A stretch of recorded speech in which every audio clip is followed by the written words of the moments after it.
Hi, everyone, and welcome. I'm Greg Gumbel here with my partner, Clark Kellogg. Coming up on College Hoops Tonight, we'll preview some of the biggest games coming up this week in the NCAA, as well as tell you where the top recruit in the nation is headed. But let's start off with who we selected for our NCAA Player of the Week. Burnett was a floor general of the highest order this week, and when point guards get on a roll like he did, it's basketball at its absolute finest. He was a ton of fun to watch. Now let's take a look ahead to the games that get top billing on the schedule in the days to come. This should be a terrific matchup. Both these teams are fighting to improve their position among the nation's elite teams, and they're going to have to go through each other to do it. But that's not the only item on the schedule that has NCAA fans buzzing. Anytime a pair of top 5 teams squares off, it has the potential for major ramifications when the tournament committee gets together to discuss potential number 1 seeds come March.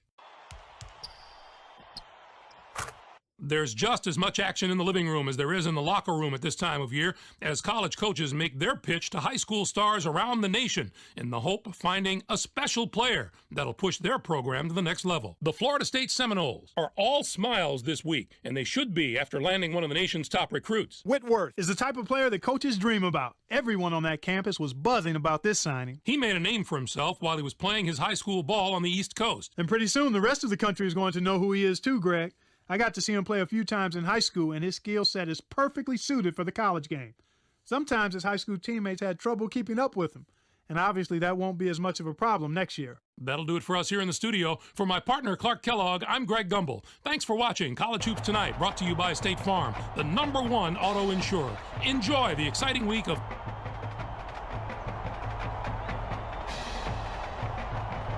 Game time!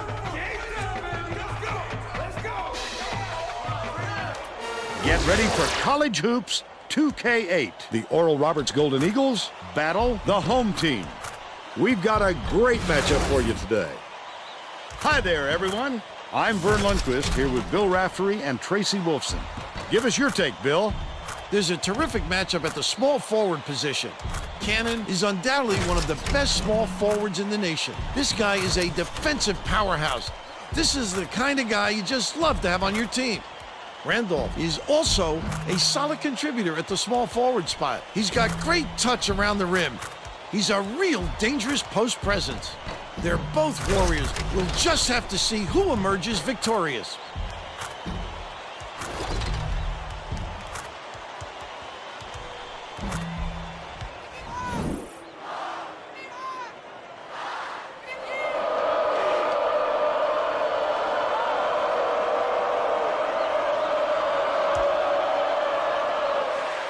The home team win the tip-off and the game is underway. Right off the bat, the defense is minimum. Passes it inside. Cannon throws it up. Wooders gets the board inside. Might have rushed that one just a little bit. There was plenty of time on the shot clock, but he got a little over anxious. Trusted. Crosswhite hands it off. The game's first basket was made by Wolf. They take a 2-point lead.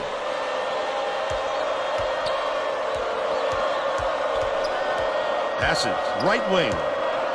The crossover, it's blocked. Big-time rejection. It seems like nothing can destroy this guy, but he will destroy you in a heartbeat. Now let's check in with the third member of our team, Tracy Wolfson. Tracy? But just before the game, I talked to the head coach. He emphasized just how important it is for them to crash the offensive boards and cash in on those second chance opportunities.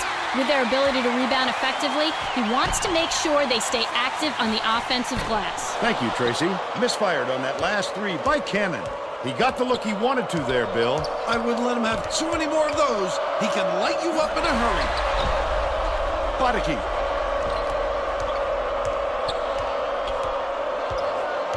Has it right side. Brady passes it back to the paint.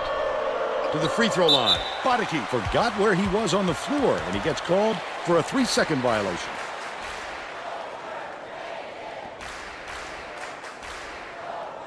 Cannon inbounds the ball. About 3.5 minutes left in the half. Crosswhite, nice little crossover. Feeds it to the wing. Tosses it up. The wing shot knocked down by Trusted. And they're up by 4. Brady. Bodicki goes up. He gets hammered, and he'll head to the strike.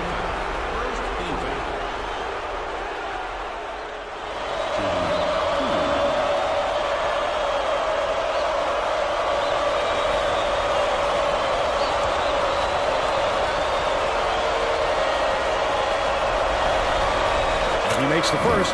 The home team will bring out some reserves.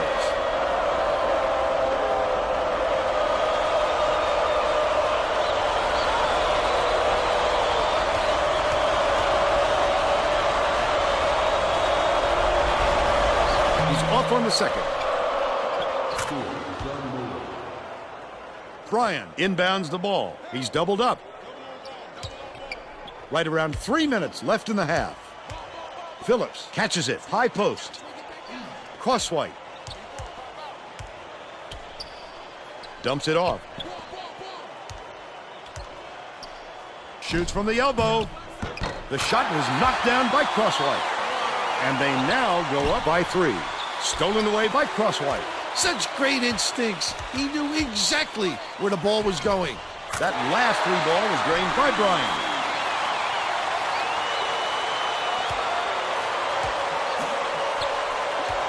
Woodards takes it up, banks it off the glass and in. But they still trail by 4. They're bringing the double team. 2:18 left in the first half. Gets it on the perimeter. Bryan dishes it to the right. To the rack. Got the hoop, is fouled, and he'll go to the line. A superior effort to fight through the foul and put it down. Strong move, Vern. The Oral Roberts coach made some changes that could affect their chemistry a little bit. I don't think these guys have played together very often.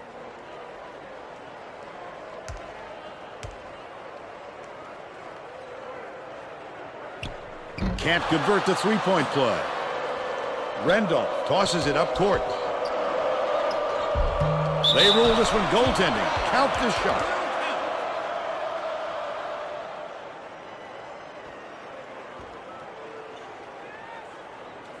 Bryan inbounds the ball.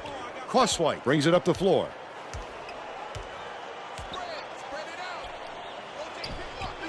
Right wing. Truscott puts it up. Can't connect from long range. But they're still up by 4. Randolph passes back to the wing.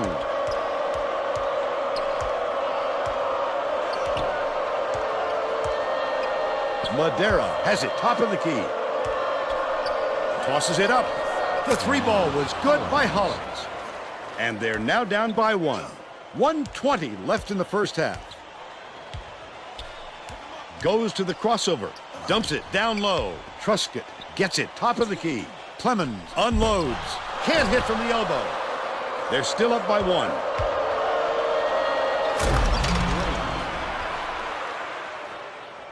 Here comes the double team. Truscott bounces it to the middle. Clemens, superb rejection. He read that shot so beautifully. He knew exactly when to go up and get that one. Wonderful execution.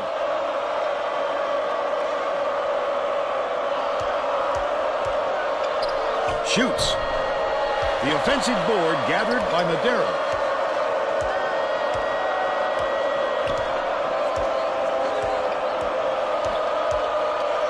Holland dumps it off.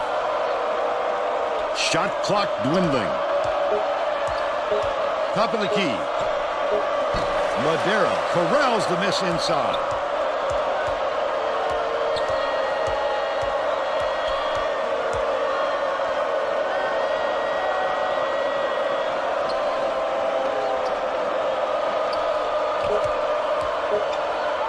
Holland releases. Amazing. He knocked down the buzzer beater. They got on this roll a while ago and just haven't looked back.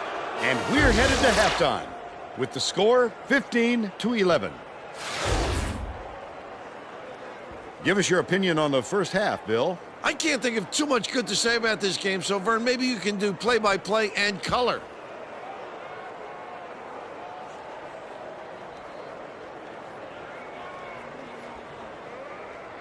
And now it's time to show you our player of the half. Bill? Hollins has been lights out from the floor, Vern. It must feel like he's thrown the ball in the ocean. Every shot he takes goes through, and he looks absolutely unstoppable.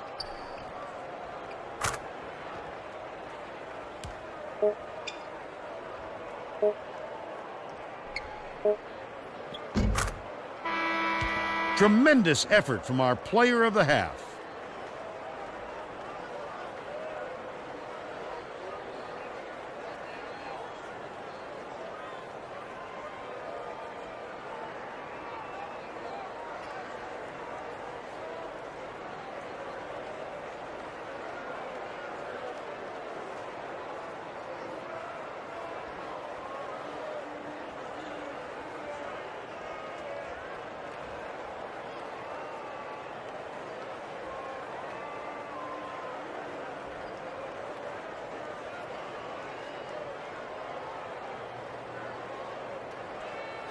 All right, mic check 1 2 1 2. Testing 1 2 1 2.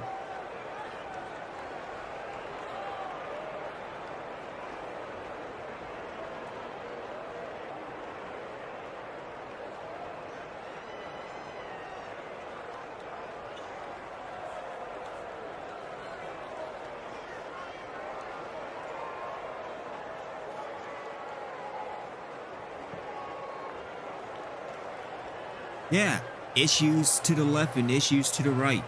See, that's the reason why I cannot rebound, cannot score, cannot finish a transition, can't do it. Can't do it.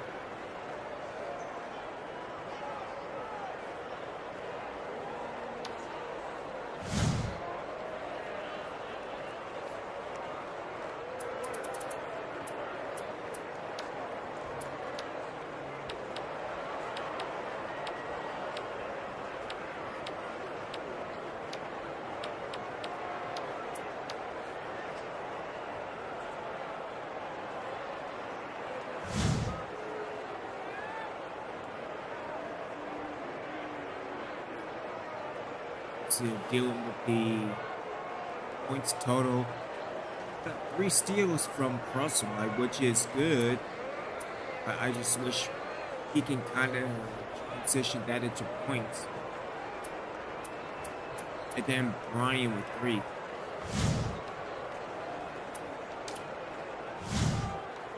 We're all set to begin the second half.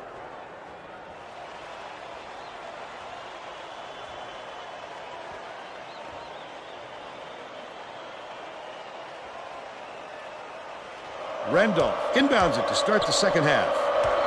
Passes to the right wing. Brady beats it to the top of the key. Leads him with the pass. The little leaner was hit by Bodicki. He's 1 for 2 for the game. They're going to double team him. Tracy Wolfson has more on what went on at halftime.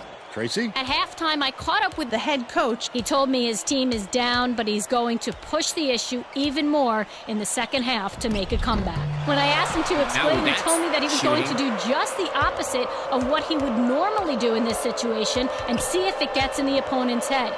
Looks like we'll be seeing some mind games next half. Back to you. Nice work, Tracy. Woodards catches it on the free throw line. Bodicki on the mark from 17 feet out. He's shooting 66% for the game. Here's the double team.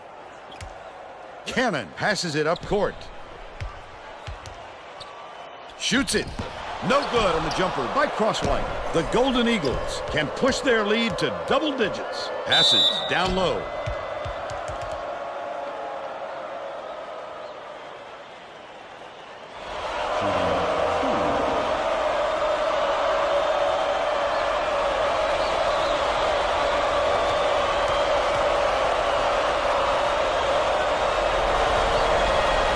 Down the first one. Wolf will check into the game.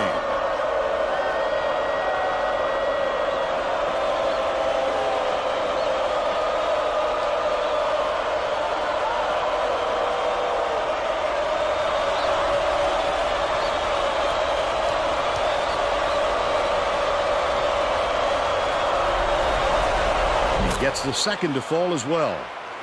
Cannon inbounds the ball. The home team turned this one over out of bounds. They were just out of sync on that one. The pass went one way, and he went the other.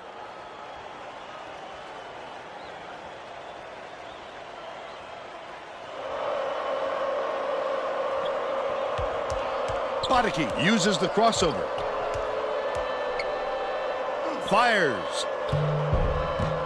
No good from beyond the arc. But they're still out in front by 10. Pokes free, and it's scooped up by Zamora. About 3.5 minutes left in the second half. He knew exactly what he wanted to do, and when he got the chance, he pounced for the steal. Last shot laid in by Zamora. The home team has been on the wrong side of this long run, and Tracy's got a report for us. The head coach Is not at all happy with the drought they're going through and told his assistants to find a way, any way, to turn this run around. Thanks, Tracy. Scoring, that would be a good start. Randolph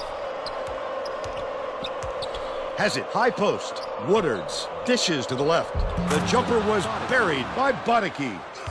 They're in front, 25-13.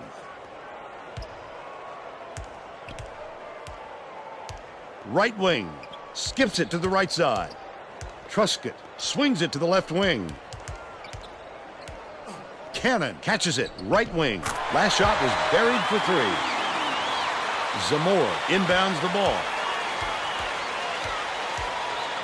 It's a good idea to milk that clock and burn as much time as possible to protect that lead. Swing pass, far side.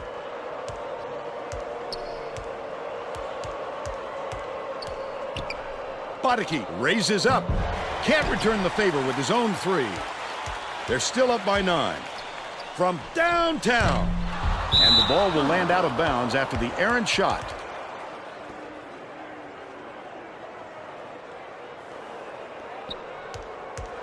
.204 left in the game. 2 minutes remaining. Bodicki, the fadeaway. Hits it. He's got 10. They're going to double team him.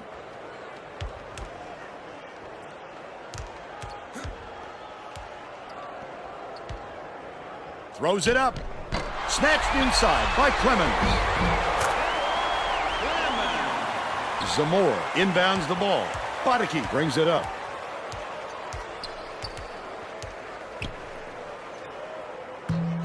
Misses the open look. But they're still out in front by 10. Leads him in. Truscott fouled hard, and he'll take a trip to the line. First team foul. Shooting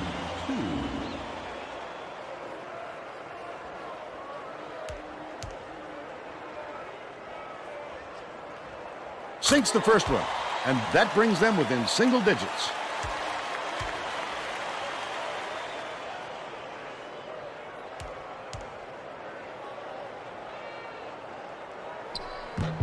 Off on the second.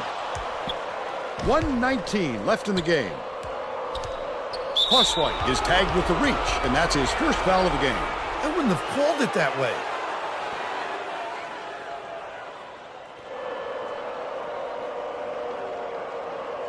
Woodards inbounds the ball. Stolen away by the home team.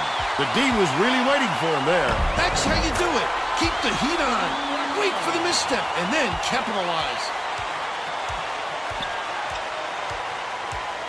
Bodicki goes up. Zamora grabs the rebound. They rule this one goaltending. Count the shot.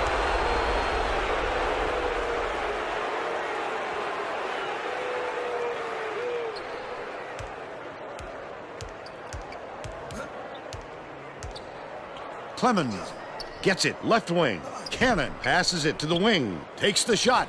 Uses the pump fake and then cans the three-pointer.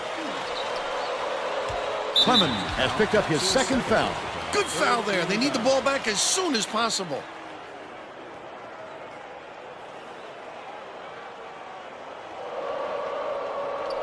Crosswhite has picked up his second foul. The foul stops the clock, which is just what the doctor ordered. And that's why they did it. Time is not on their side. Very smart play. Woodards inbounds the ball. Cannon has picked up his first foul of the game. They had to foul there. They've got no other option.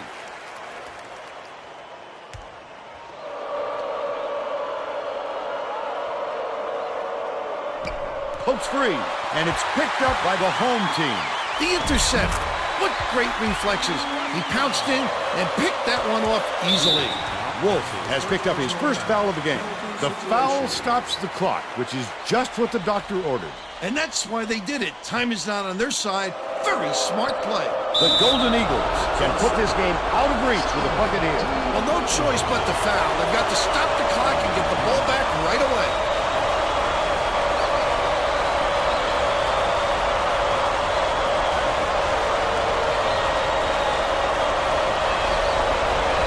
Sinks the first one, and that puts them up by 5.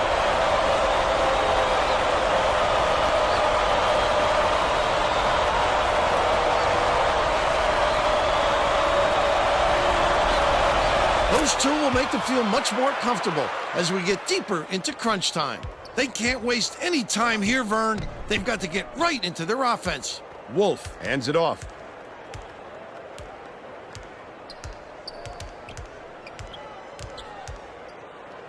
Cross court, releases from 16 feet. Woodard did a good job to grab that rebound. Perfect position that time. I can appreciate their willingness to keep battling, Vern, but I think it's too late to save the game. Fouling isn't going to do them any good anymore. Gets the first, and that makes it a 7-point lead.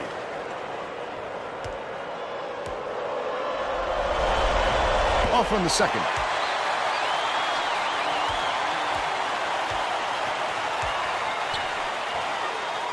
Truscott lets it go. He's off with the three-pointer.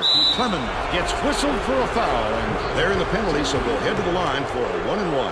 I can appreciate their willingness to keep battling, Vern, but I think it's too late to save the game. Fouling isn't going to do them any good anymore. Gets the first, and that stretches their lead to 8.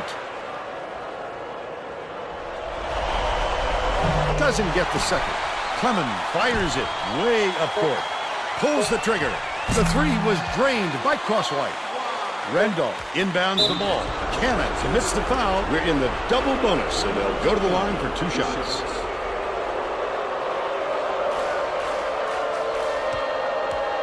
That's why I have to go with the motivation to score and score. Sinks the first one, and that increases their lead to 6. We can, because this stuff in the second half is deadly.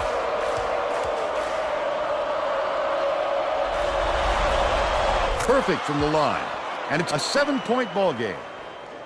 And that's all for this one. Oral Roberts knocks off the home team 36-29. Let's see who we have as our player of the game.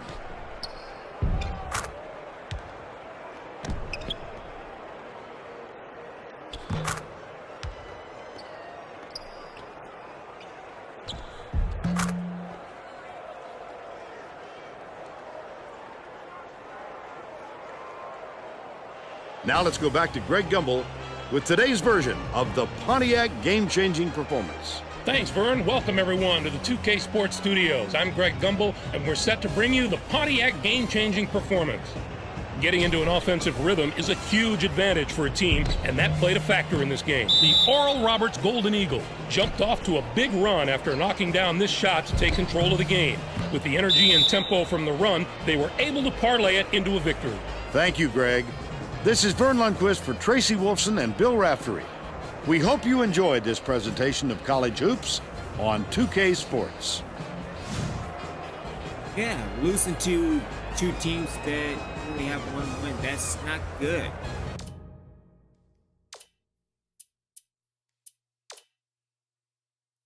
Cross White have 7 and Truscott have 7. Cannon have 6. I think we should give the high hand to Cannon, but I don't know, seeing as that nobody learned how to shoot or rebound or go into transition or do any of them.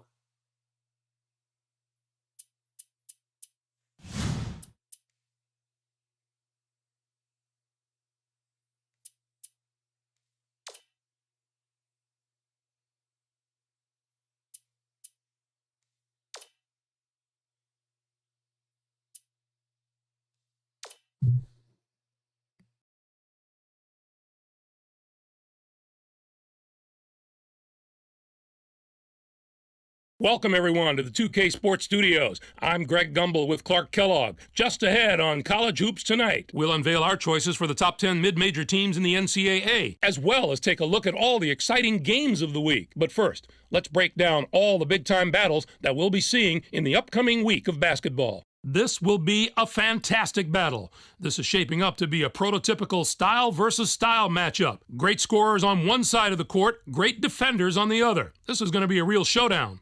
Michigan State plays a brand of defense that should make the difference in this game. They are a tough team to score against. And if you don't squeeze the orange, they'll take it. I think they'll be in top form for this contest. And there's another game on the agenda that's too juicy to ignore. This game matches a pair of top 10 teams and is sure to bring both teams' fans out of the woodwork, not to mention a fair share of the national media.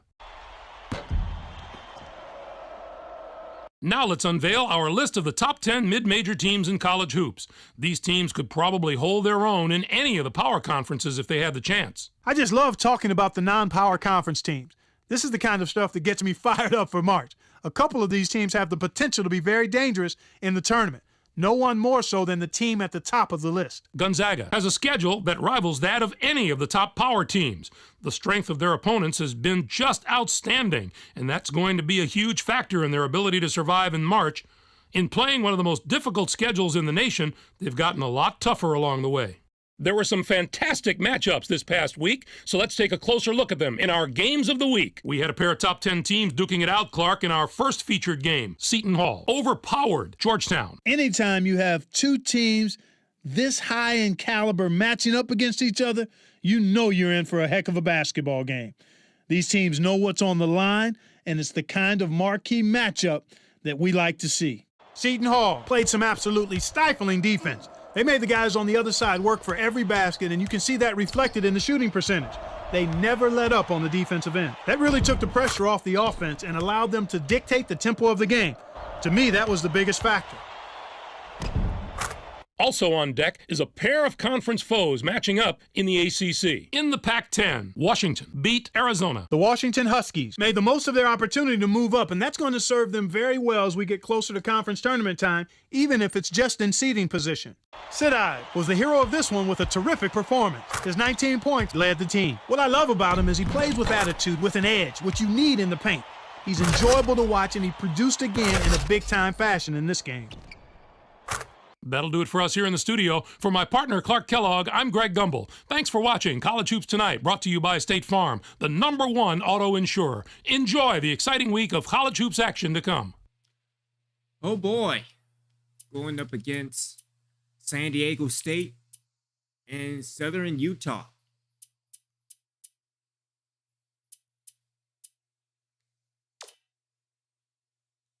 See what's going on with scouting before we check on San Diego State.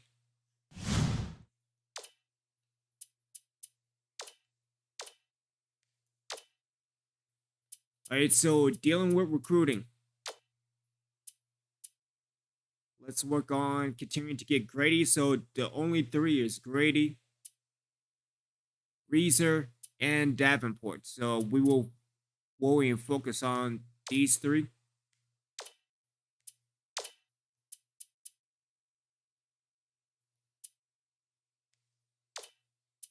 Let's do Gilbert.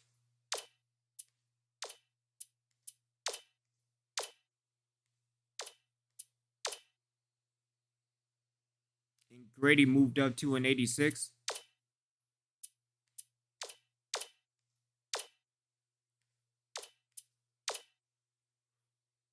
Working with Razor, moved up to a 73.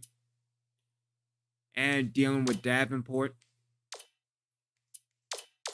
Because I really need to understand and get through dealing with scouting and understand scouting.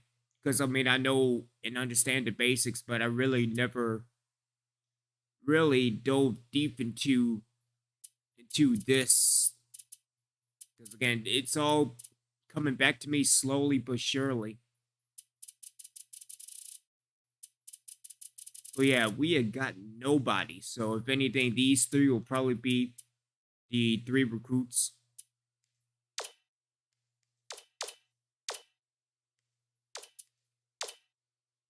Moved up to a 58, so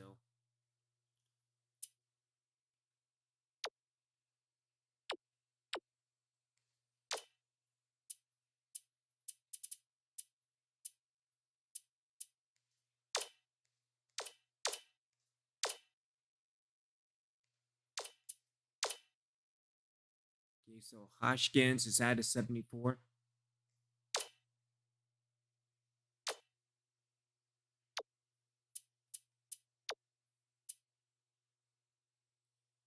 And Vereen.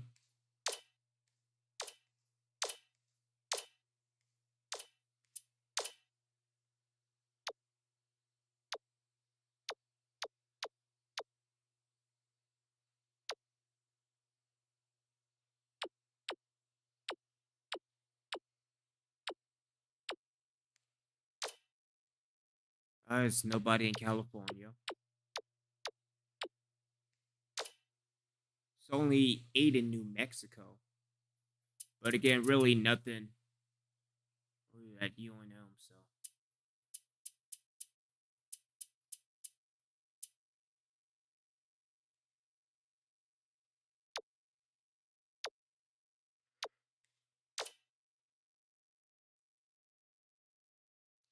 Let's see, we got Conway.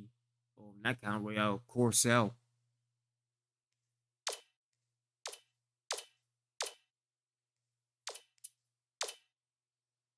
Well, at least Corcell's at his 66.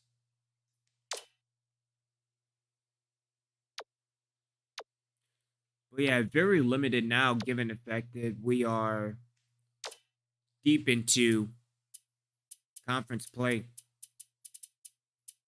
And nobody in the world, so at least nobody got over 50%.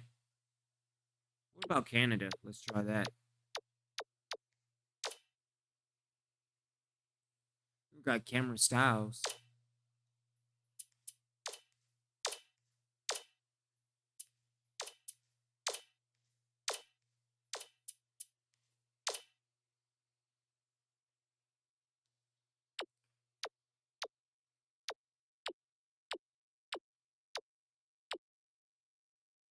See, 22 in Jersey, the other 22 in Connecticut, 3 in Rhode Island.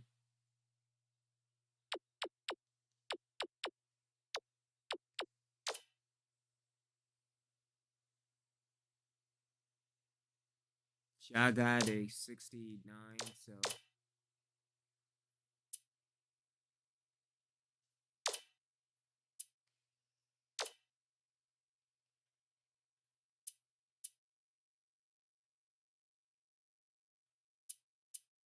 And so it's looking like it's going to be Welsh, Grady, and Sims as the top 3 recruits coming in for next year in year 4.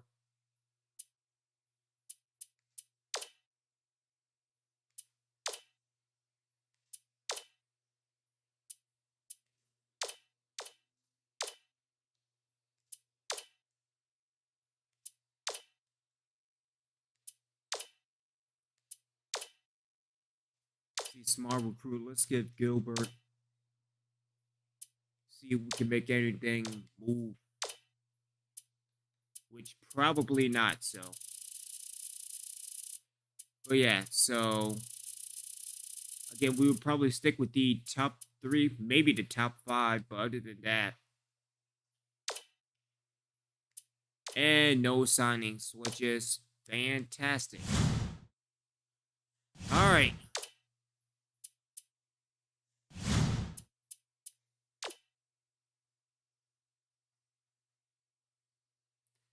And yeah, that is not good. 1-4 in conference play. I mean, yeah, we are over 500, but we need to do this thing called winning games. I'm pretty sure that's this is all new to me.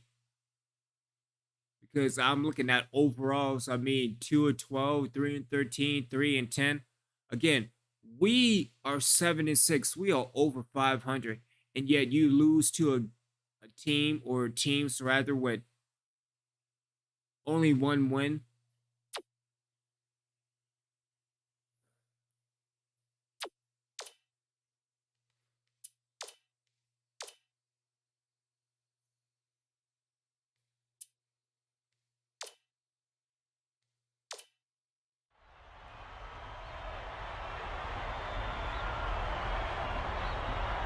Game time! Game time, baby! Let's go! Let's go! Get ready for college hoops. on 2K Sports. The away team go up against the South Dakota State Jacks. This should be a whale of a game. Hi there, everyone. We're here at Frost Arena. I'm Vern Lundquist here with Bill Raftery and Tracy Wolfson. What's your take on this, Bill? This game features a matchup between two outstanding big fellas. Laws is one of the better big men you're going to see. This guy is a defensive powerhouse. This is the kind of guy you just love to have on your team. Wolf is also a premier center in college basketball. I love his offensive awareness. He knows how to manipulate defenders and really gets in their heads. Both of them are great competitors. It should be a compelling game to watch. Hopefully we can rebound, because we haven't been doing that.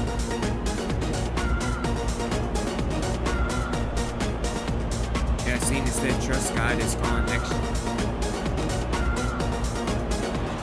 The visitors control the opening tip, and we'll get this one started. Pulls the trigger. The shot from beyond the arc was no good by Cannon.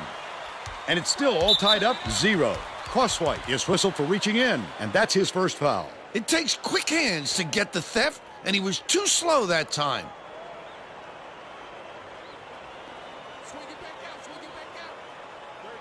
Fry inbounds the ball. Dishes it down low. Fry, 14 feet out. Laws reels in the offensive rebound.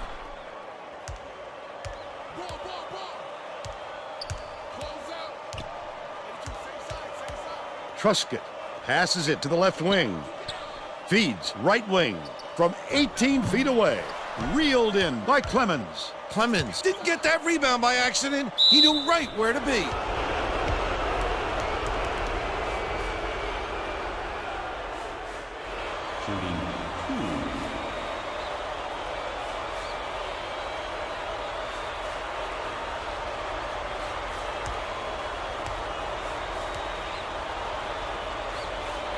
Wolf with the wide open look.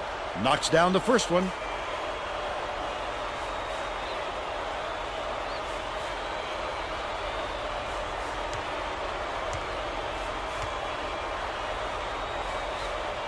With the shot, he gets the second to fall as well. Eaton inbounds the ball. Let's check in with our sideline reporter, Tracy Wolfson, who has some info for us. Just before the game, I talked with The Jacks coach, he told me if there is one area where I want my players to excel tonight, it's rebounding. He said they know what a tremendous rebounding team they're up against, but they're prepared to make the extra effort to win the battle on the boards. Vern? Thanks, Tracy. Wait, we can rebound? When does Tacks that on the happen? free throw for the three-point play. It's all new information to me.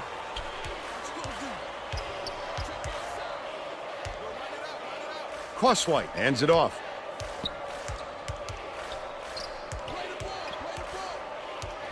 Cannon gets it inside. Crosswhite launches it. Laws has it.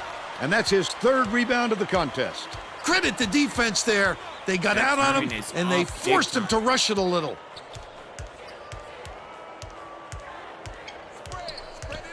Takes it up. The finger roll was laid in by Carney. They're up by 3.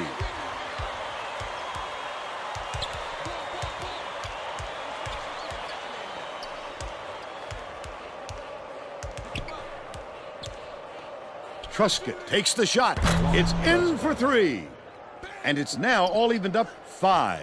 Just over 3 minutes left in the half. Crosswhite. The intercept. What great reflexes. can't- He pounced in and picked that one off easily. Lets it go. The tray was missed by Carney. And it's still all knotted up. Crosswhite uses the crossover. Bounces it to the wing. What a pass. Truscott has it left wing. The last shot missed from three-point range. Carney brings it up the floor. Leads him in. The steal by the away team. Not a good entry pass, Fern. You just can't force it in there. Dish, high post. Clemens. Crosswhite skips it to the wing. To the stripe. Dishes to the elbow. Crosswhite puts it up, gets the bucket from 18 feet. They're ahead 7-5. 2:15 left in the first half. The Jacks will take their first time out. All right, let's get the second team in.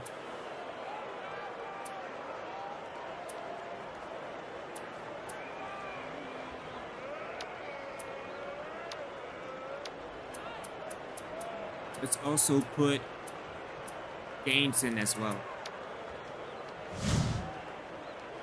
Both teams are going to make some substitutions. Substitution on the court.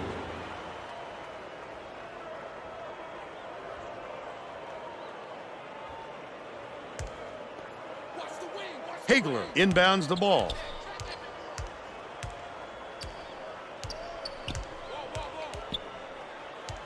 Eaton throws it up. 19-footer was off the mark by Carney.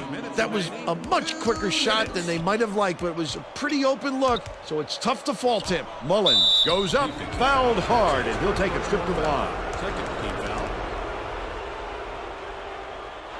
Shooting 2. And besides, I gotta get more familiar with Bates, seeing that Prescott is leaving next year. Can't sink the first. Obviously, not shooting is a good attribute heading into the pros.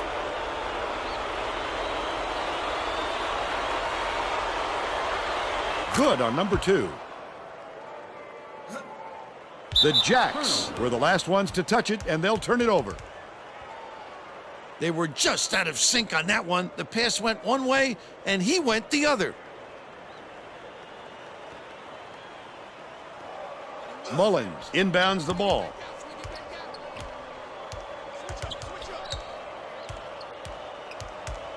Phillips has it top of the key.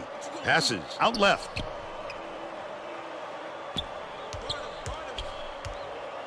Bates. Bryan passes it to the left wing. Yanked down by Hagler. Oh, the big fella with a tough rebound. No denying him on that one. I mean, at least you can get a rebound. Leads him with the pass to end their drought. Cashed in by Carney. He's got 4. Here comes the double team. Bates passes it up court. 7 feet out. Almost a three-point opportunity. Instead, he'll go to the line for 2. Shooting 2.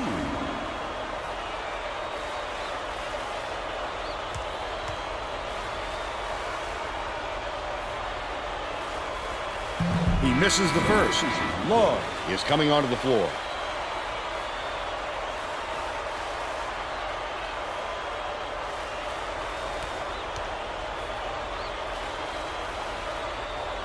He sinks the second. Hargett inbounds the ball. The Jacks turn this one over out of bounds.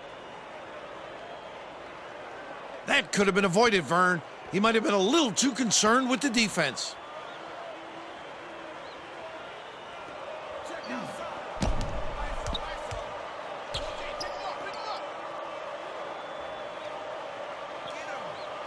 Wolf dishes it to the top of the key. Bates gets it top of the key.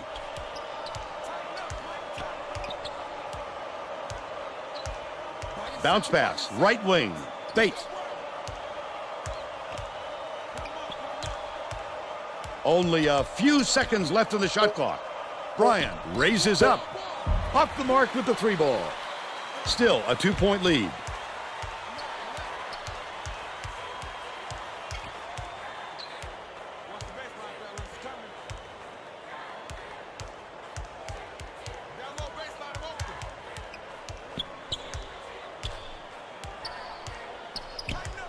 Bates gets called for the reach, and that's his first foul.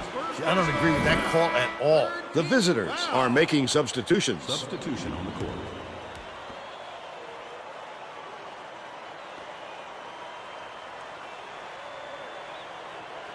Hagler inbounds the ball. Shoots it. They take the lead on the shot by Carney. He's 1 for 2 from deep. Truscott from the wing. We'll head into the break with the score 10-9. Give us your opinion on the first half, Bill. What a battle this has been. Tough to say who has the upper hand so far. I certainly don't want to go out and make a prediction.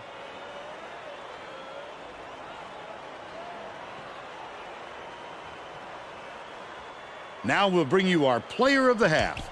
Who's your pick, Bill? Carney has been just deadly, Vern. The hoop must look 5 feet wide to him right now because it doesn't seem like he's missing anything, inside or out.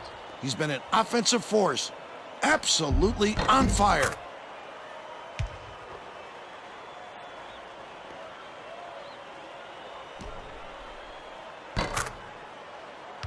Solid performance from our player of the half. It's only down by a point. I can't wait until it's being down by 12. We can create more fast break opportunities. We need to learn how to rebound. That's what we need to learn how to do. Not attacking offensive glass. No, we're attacking offensive glass, but hardly any rebounds. Yeah, this is what I'm saying. You cannot rebound. Got the butterfingers going on.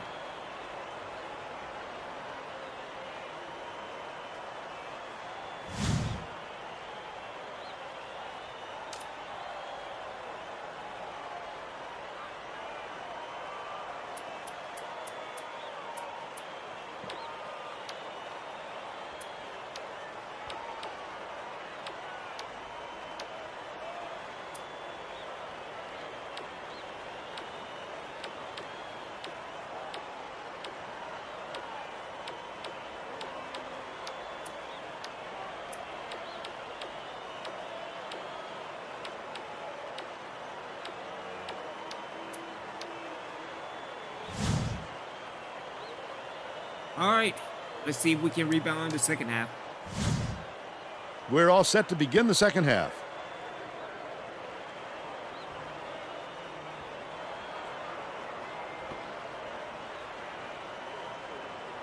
Laws inbounds it to start the second half. Goes up. Carney is Nice lay-in off the glass by Carney. He's shooting 66% for the game. Let's check in with Tracy Wolfson. During halftime, I talked with the head coach. He told me his team is down, but he's going to push the issue even more in the second half to make a comeback. Coach told me that he wasn't going to play this next half by the book and that he'll try things that some might call counterintuitive. I guess we'll see what he means soon enough. Back to you. Nice work, Tracy. Has it left wing. Carney gets the come board on. inside. Can't get the layup. And it's still knotted up 12. Just over 4 minutes left in the second half. Crosswhite, the quick shot. Nice work by the big fella to get that rebound. This is embarrassing because, again, you had 3 people, and yet Carney gets the rebound.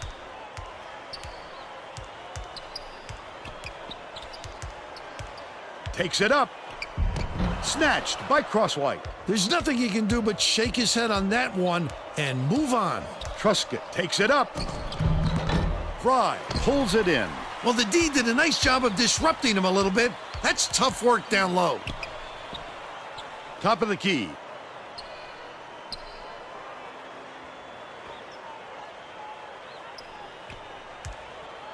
Carney hits it from three-point land.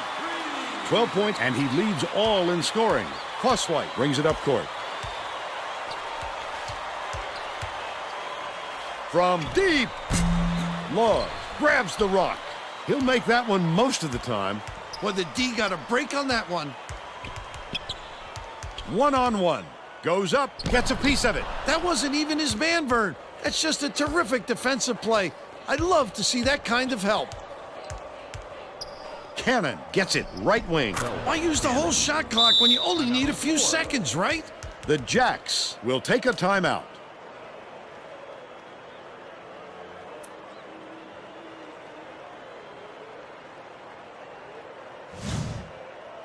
Well, let's get back to the action. Brian will come off the floor.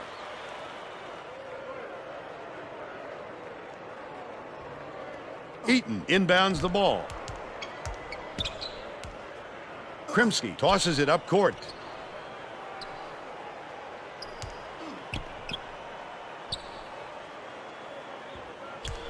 Carney. Phillips corrals the miss inside. The visitors will try to retake the lead. Quick defensive reaction changed the trajectory. That's what great defenses do. Contest every shot. Catches it outright. Phillips dishes to the right wing. Goes to the crossover. Crosswhite to give them the lead. Finishes in close. And they now go up by 1. South Dakota State calls time. They're down by 1. 2:07 left in the game. They're getting set to inbound the ball. Fry inbounds the ball.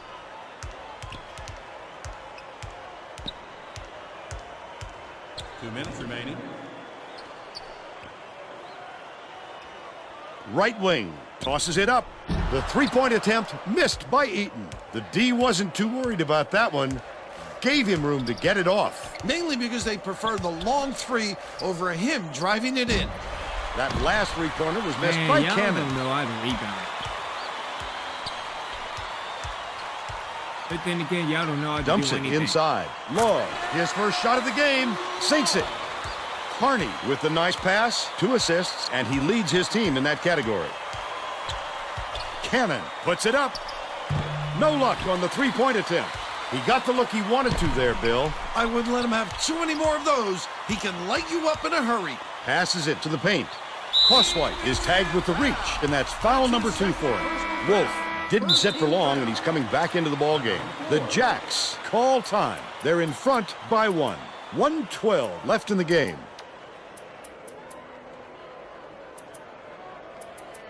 So let's give Ainson.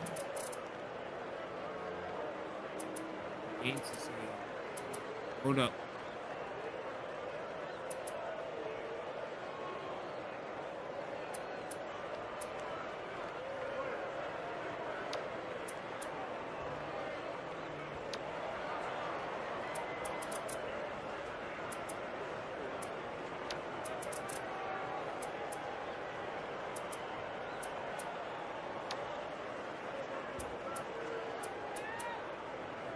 Prescott's out.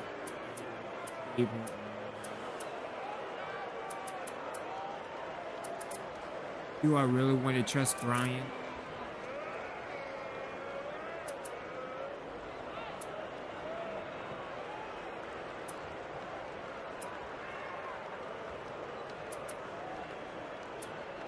No, let's replace Phillips with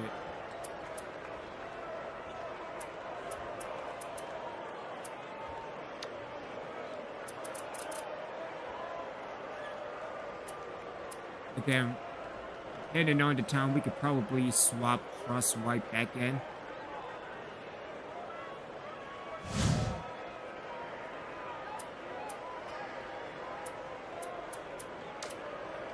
And so who has the high hand?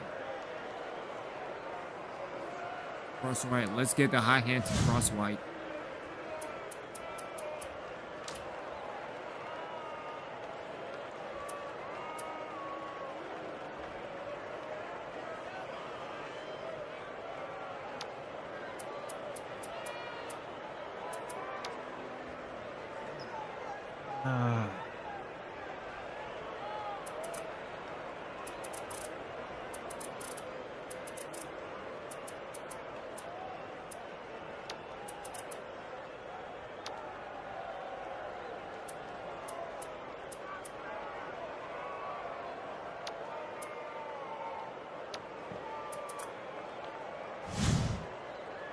The visitors are making a few lineup changes.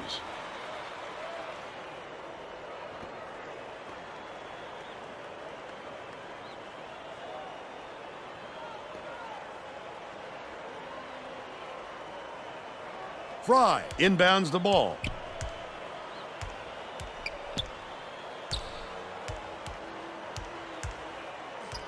Swing pass, right wing. Eaton has it outright. Takes it up. Corralled by Gaines. Gaines went after that rebound hard. Great work. Crosswhite dishes to the paint. That offensive rebound didn't come to him by accident. He knew right where to be. 7-second differential between the shot clock and the game clock. Down low.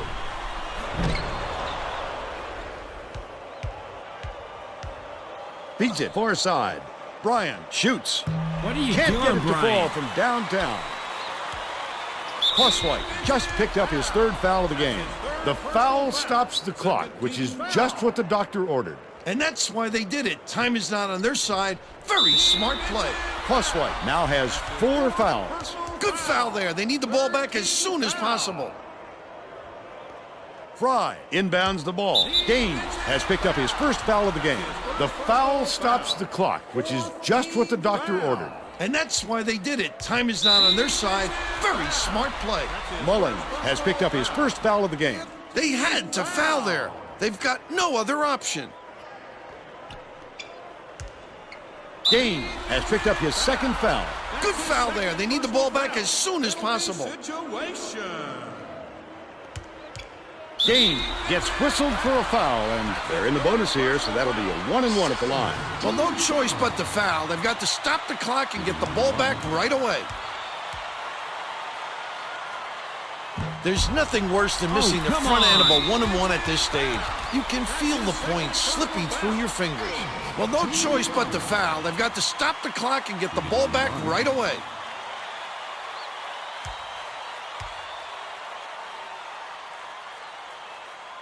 Sinks the first one, and that will put them up by 2.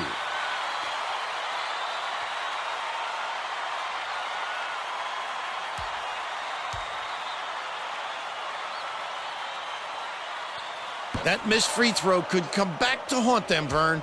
That 1 point can make a big difference. Crosswhite.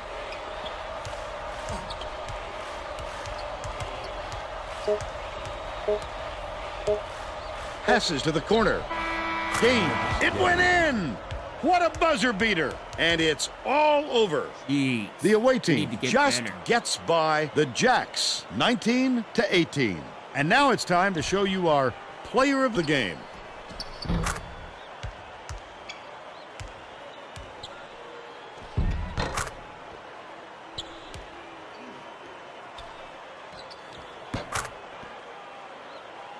Now let's go back to Greg Gumbel with today's version of the Pontiac game-changing performance. Thanks, Vern. Welcome, everyone, to the 2K Sports Studios. I'm Greg Gumbel, and we're set to bring you the Pontiac game-changing performance. It took a lot of basketball before this game was decided by a clutch play in the waning moments. Really had their hands full until the game's closing moments when this clutch shot gave them the lead and the win. Thanks, Greg, for Tracy Wolfson and Bill Raftery. This is Vern Lundquist saying thanks for joining us for College Hoops on 2K Sports. Man, oh man, we need to get so much better dealing with this team.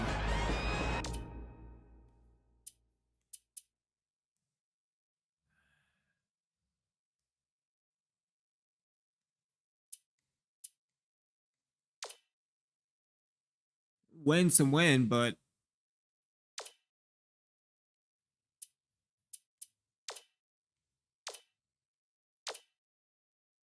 jump to a 91 for Grady. 74 for Razor. So yeah, it's looking like the first recruit will be Angelo Grady out in New Orleans. Take a look at his stats. So still kind of uneven, especially dealing with strength. His shot's a B, so that's not too bad. Defense B minus. Athleticism a B. IQ a C plus, and again, we can upgrade that with time. But yeah, it's looking like Grady will be the next. Let me see. Let me check his stats. So 6'7", yeah, probably a power forward, either that or center. Small forward, but we will see. We will see.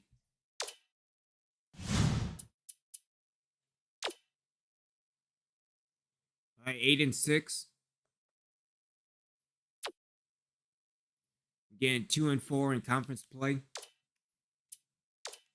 And going up against South Utah.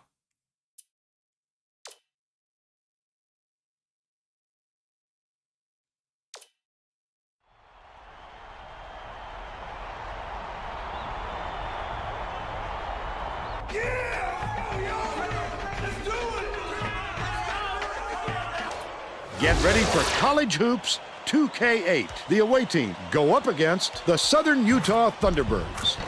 This should be a whale of a game. Hello, basketball fans. We're here at the Centrum. I'm Vern Lundquist here with Bill Raftery and Tracy Wolfson. What's your take on this, Bill? This game features a matchup between two outstanding big fellas. Zimmerman is one of the better big men you're going to see. He has great range for a big fella, and that makes him such a tougher guy to guard. You can't just worry about him inside, he can drag you out. Wolf is also a premier center in college basketball. He's got tremendous hops, and I'm sure it won't be long before we see him send it in with reckless abandon. Both of them are great competitors. It should be a compelling game to watch.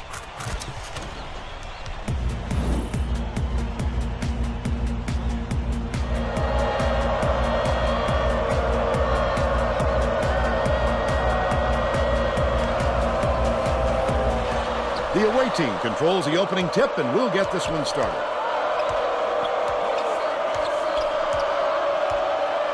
Crosswhite hands it off, bounces it to the right side.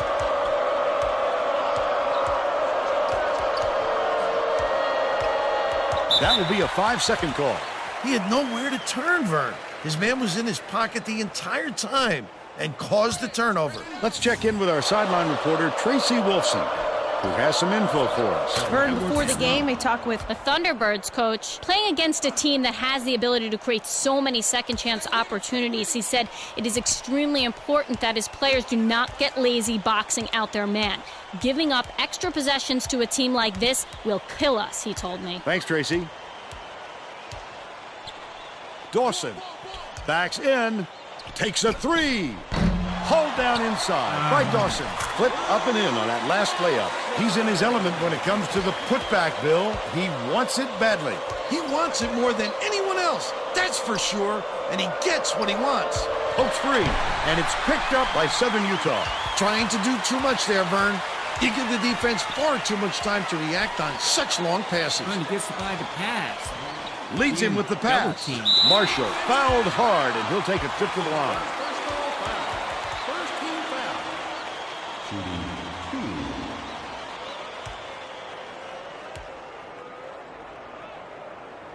Knocks down the first one.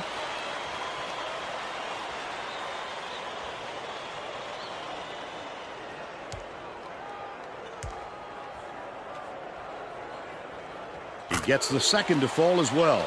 Wolf inbounds the ball.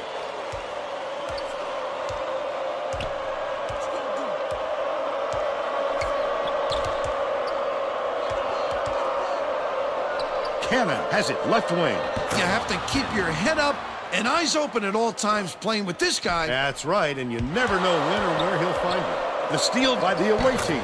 That last 15-footer dropped in. Look at that pass. Led him straight to the hoop. Stolen away by Clemens.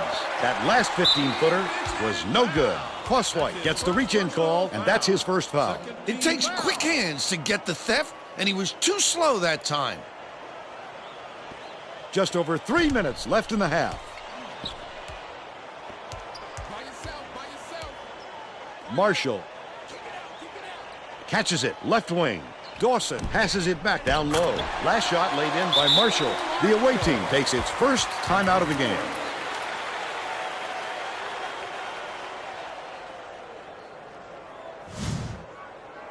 Well, let's get back to the action. The visitors will bring out some reserves.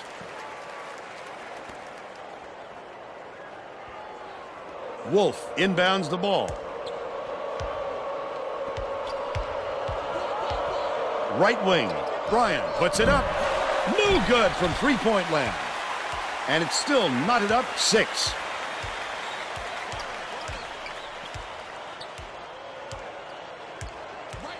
Dishes it to the left. Hayne.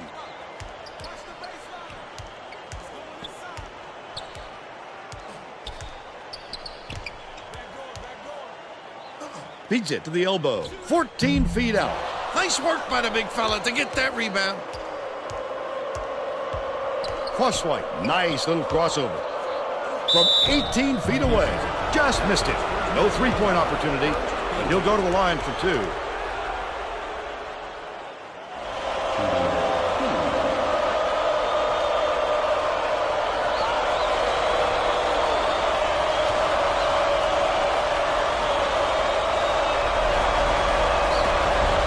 Makes the first. The Thunderbirds will bring out some reserves.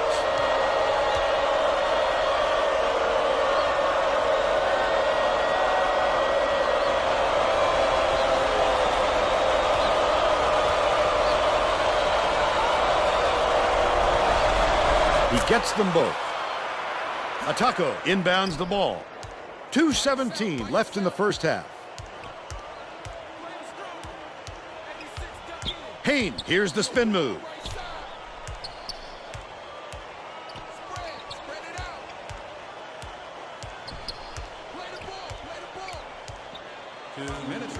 Leads him in. Heseyukis gets it down low. The last layup, no good. Just throw it down. His coach is going crazy on the sidelines. The lay-in was good by Crosswhite. He's got 4. Hayne with the ball. Uses the crossover. Phillips went after that rebound hard. Great work. Wolf passes it up court. Swing pass, right wing. Hakavicius gets the rebound. They've still got a 4-point lead. Backs him down.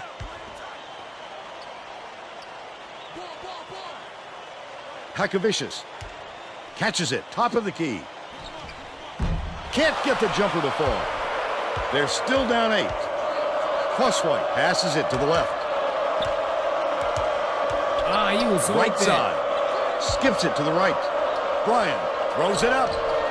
Can't get the three-pointer to fall. But they're still out in front by 4.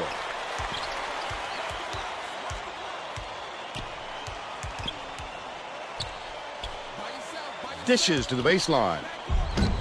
No good on that layup by Atako. Credit to D there. They reacted quickly enough to throw him off. Wolf gets it left side. Tried to bank it, but it's no good. Man. They've still got a 4-point lead.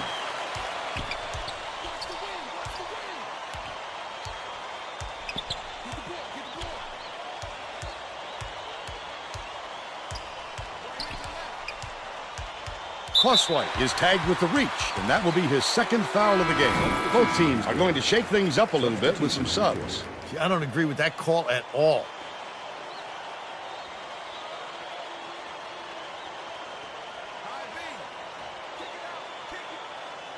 Zimmerman inbounds the ball. Heseyukis to end their drought. Finishes in close. But they're still down by 2. Truscott way up court. We'll head into the break with the score 10-8. Give us your opinion on the first half, Bill. This has really been tooth and nail. Nobody wants to see a blowout, Vern, and it doesn't look like it's going to happen.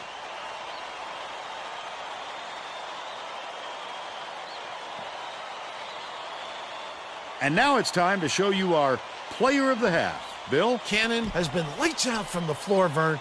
It must feel like he's thrown the ball in the ocean. Every shot he takes goes through, and he looks absolutely unstoppable.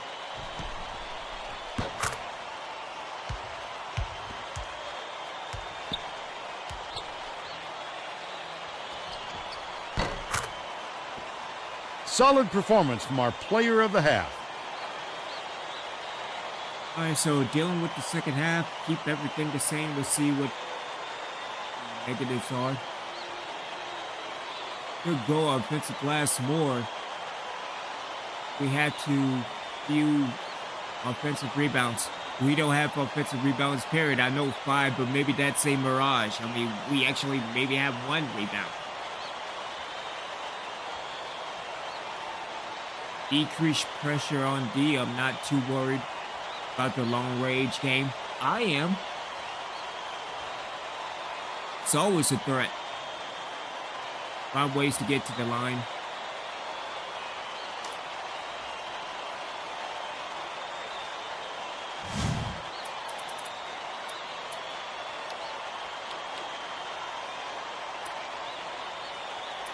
So let's go with 12. Let's stick with man.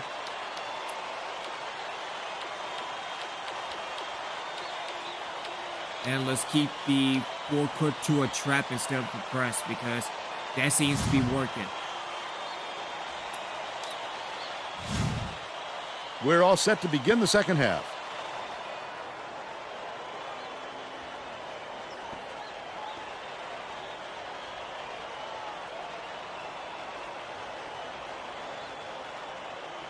Zimmerman inbounds it to start the second half.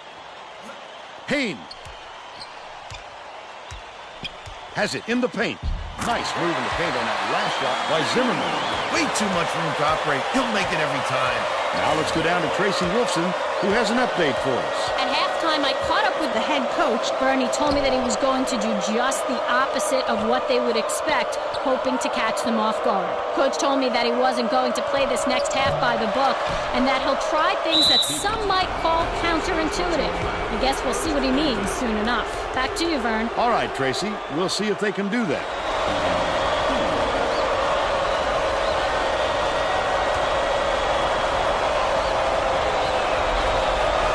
He misses the first.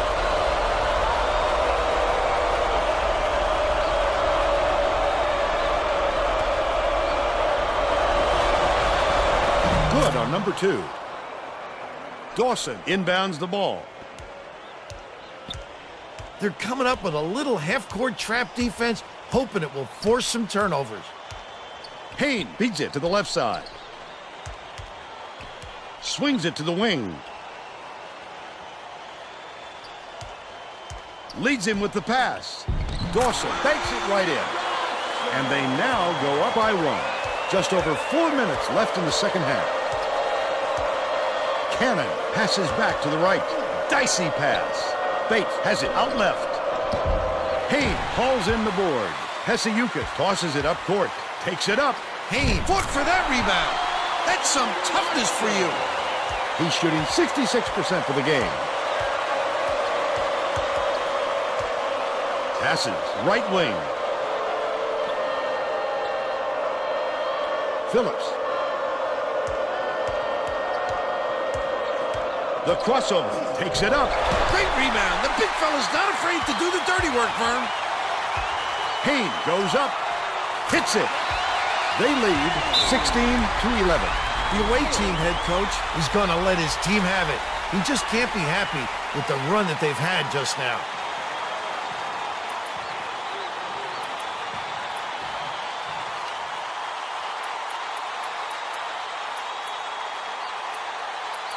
Oh, not Wolf. What?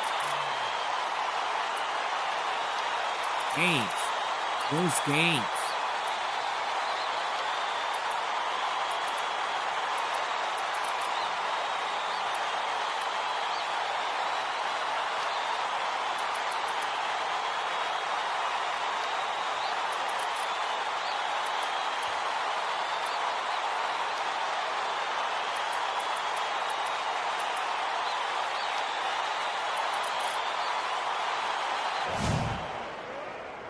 Getting set to inbound the ball. The visitors are making some wholesale changes.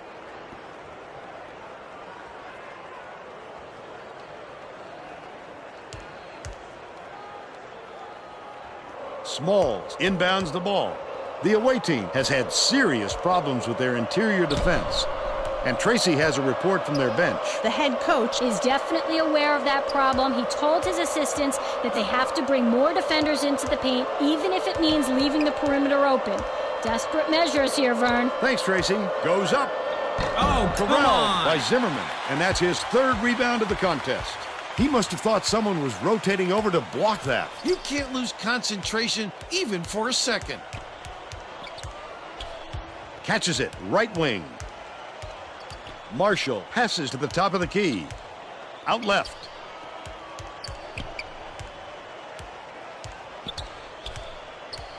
Marshall bounces it to the baseline. Hayne all alone. It's good. And they go up by 7. The visitors all timeout. They're losing by 7. 2:27 left in the game. Because I know you're not going to rebound.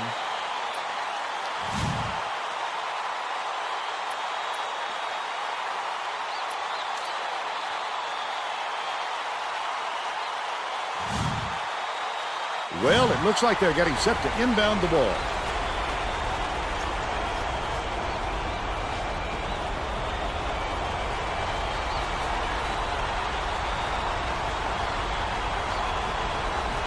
Small inbounds the ball. The visitors will try to end this run. Crossway crosses it over. Block. And he a just block. exploded off the floor to time that block. Wonderful anticipation by the defender. Dumps it to the paint. The shot was banked in by Zimmerman. They now have a dozen unanswered points. The student section is having some fun now. You know exactly where you are when you hear that sound. These fans are wild. Game from the corner. Zimmerman snatches the rebound. It would take a miracle to avoid a loss at this point. You simply can't give away points down the stretch I don't know. and After hope you to see make my them back up. rebounding, we can't do that. So there you go. Has it on the inside. Dawson gets the board inside. The last shot laid gently in. The visitors all time. They're down by 11. 1:35 left in the game.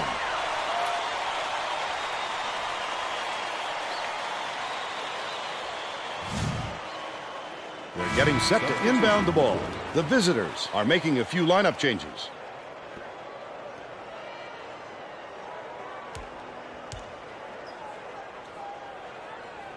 Cannon inbounds the ball. The away team is really struggling. Zimmerman corrals the miss inside. Their rebounding has been terrific, Vern, and that's the main reason they're leading in this game. Last shot laid in by Pesiukis. Crossway fires it way up court. Skips it to the left. The steal by Southern Utah. I'd love to see that. He was lurking around, then pounced. That's a loss. Such a thief, Vern. With the teardrop, the lay-in was good by Pesiukis. They push their lead to 15. Crossway passes it up court. Truska from deep. Pesiukis corrals the miss. He might have been thrown off by how wide open he was.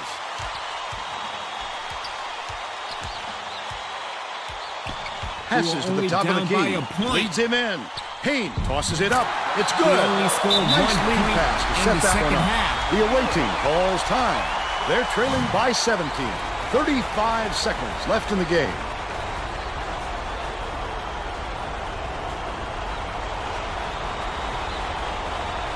Clement inbounds the ball. I don't think they can come back. There's too far to climb in too short a time. Cannon catches it, right wing. Last shot was buried for 3.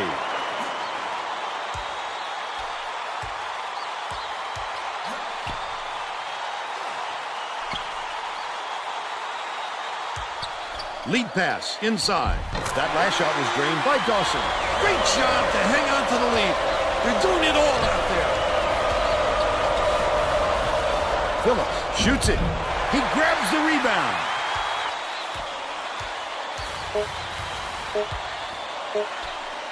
Hayne takes it up. There's the buzzer. The Thunderbirds knock off the away team 30-14. And now it's time to show you our player of the game. Up until that point, he had only 1 point in the second half. What is going on with this team?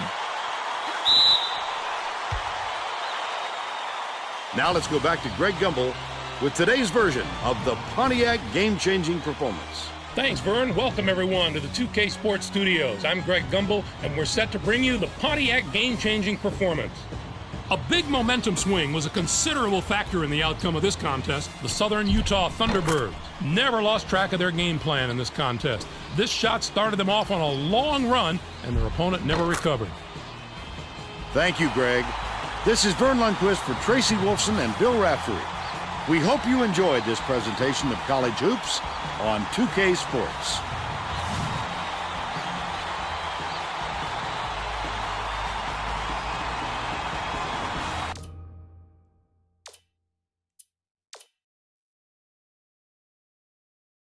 We were only down by 2 points.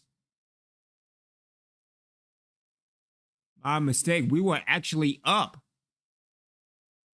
We were actually in the lead and we blew a... Okay, whatever.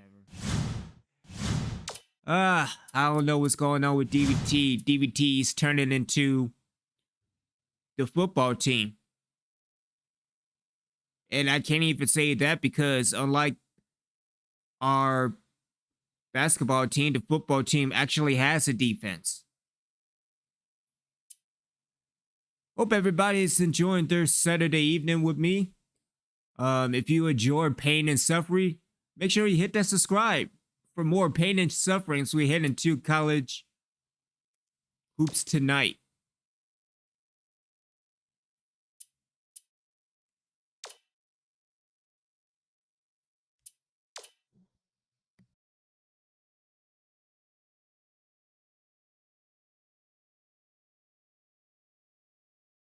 Hi, everyone, and welcome. I'm Greg Gumbel here with my partner, Clark Kellogg. Coming up on College Hoops tonight, we'll take a look at the upcoming big games of the week in college hoops, as well as show you the best action from around the nation. But we begin with a special player who was an easy choice as our player of the week in college basketball. Ebok is this week's pick, and I wouldn't be surprised if he didn't show up here again. He has just delivered all season long and is making his case for player of the year. Now let's take a look ahead to the games that get top billing on the schedule in the days to come. This should be a terrific matchup. Both these teams are fighting to improve their position among the nation's elite teams, and they're going to have to go through each other to do it. But that's not the only item on the schedule that has NCAA fans buzzing. This game matches a pair of top 10 teams and is sure to bring both teams' fans out of the woodwork, not to mention a fair share of the national media. There were some fantastic matchups this past week, so let's take a closer look at them in our Games of the Week. We kick it off with a big-time conference matchup in the America East Conference. In the Pac-10, Washington did away with Oregon. Both of these teams are jostling for position at this point in the season. We're in that critical part of the year when everybody's trying to get hot before the postseason. Momentum is everything right now. Sidai took care of business in this one. His 20 points led the team. As a former big man myself, I know fans relate to the little guy, but deep down, there is nothing more entertaining than watching a big guy dominate the game. And what a game we had as two top 10 teams squared off. Louisville got the better of Villanova. The Villanova Wildcats didn't hold up their end of the bargain in this matchup. What we thought was going to be a close game ended up being a blowout. Louisville was going into this game looking to build some momentum, and I think they did it, Greg. This win really impressed me just in the way the players carried themselves. They looked to me like a team that could really get into a groove and start doing some serious damage to their opponents. That'll do it for us here in the studio. For my partner, Clark Kellogg, I'm Greg Gumbel. Thanks for watching College Hoops Tonight, brought to you by State Farm, the #1 auto insurer. Enjoy the exciting week of college hoops action to come. Oh boy, no rebounding. That's fantastic. I can't wait to not rebound. All right, so this week we have IPFW and Western Illinois.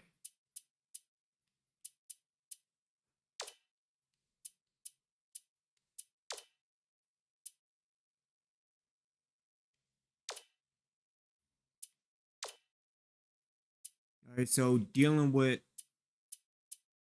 the starting lineup.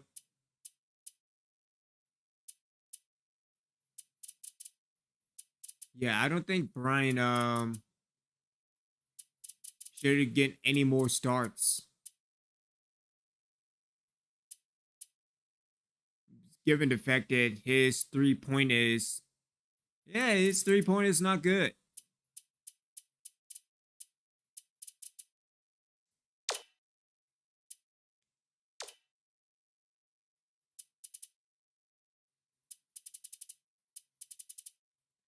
So I think Brian, oh,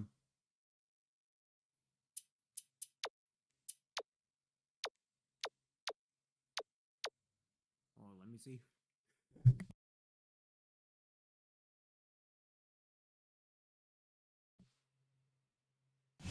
And gotta go back old school. So, all right. So with Brian,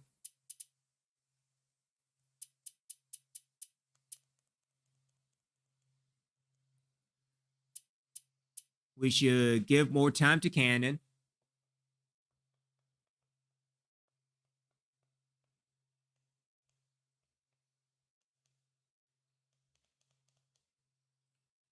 Kind of throwing everything off. All right. So,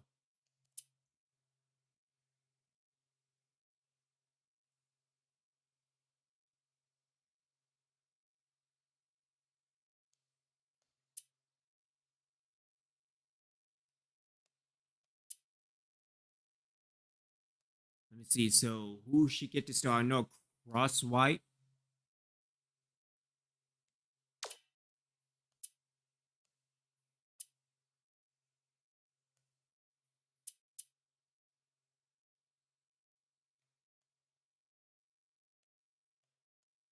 All right, so dealing that we are doing 5-minute quarters, and when we get to year 7, it will be 7 minutes until year 10. Year 10, it will be 10 minutes, and we will probably stay at 10 minutes, maybe go up to 20 minutes. But as of right now, I'm still getting more familiar and get it back to the grind. But let's give 24 minutes to Cross White. Let's do 24 Cannon. Try to even things back out. Clemens. I'm not sure if we'll give Clemens probably maybe 12. Wolf, yes, because again, we do need a starting 5 out.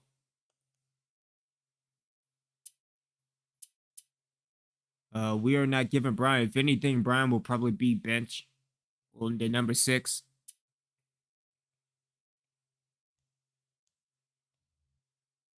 Let's give Bates 12.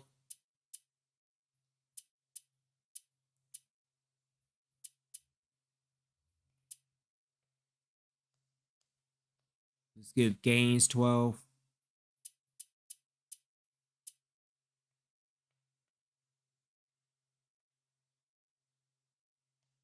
See Phillips 15.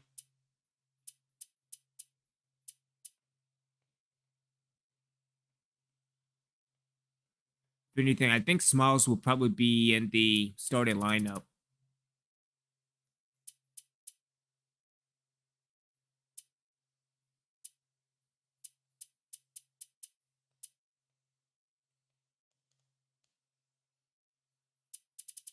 Because, I mean, I'm just looking at overalls. Let's see, 78 for Clemens. Mullins, but Mullins isn't ready yet.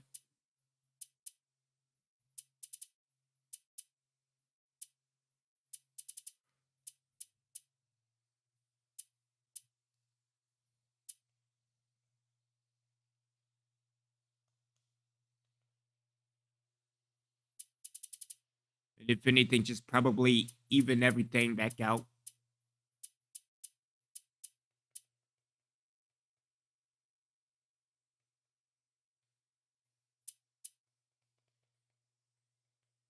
Because everything is just way off at this moment. So we can give Brian, but again, Brian is not.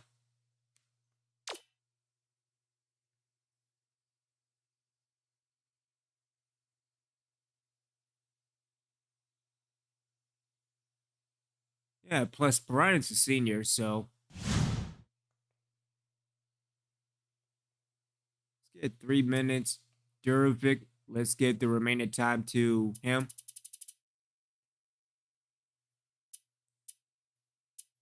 So it will be Cross White, Prescott, Cannon, and then we got Wolf and Clemens.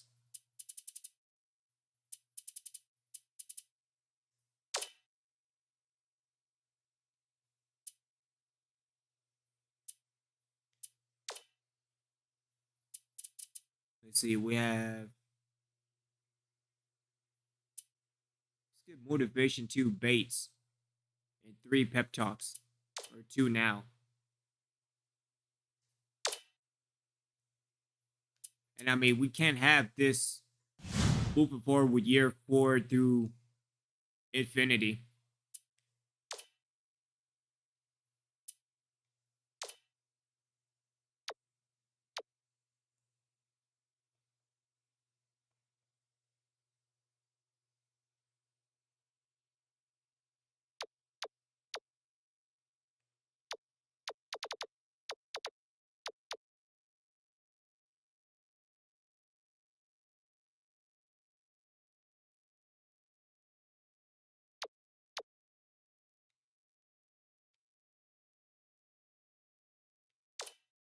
Oh, it's been completed. All right.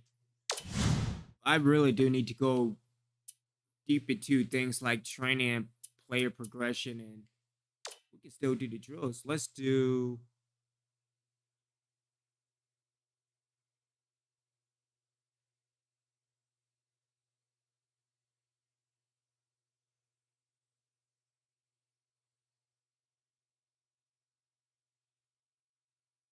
Let's do the non precision, and let's use.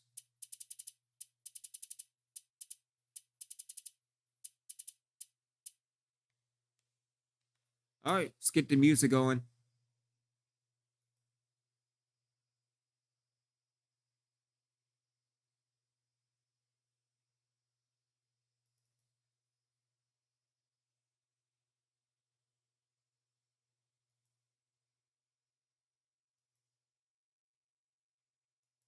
Oh, come on, iTunes.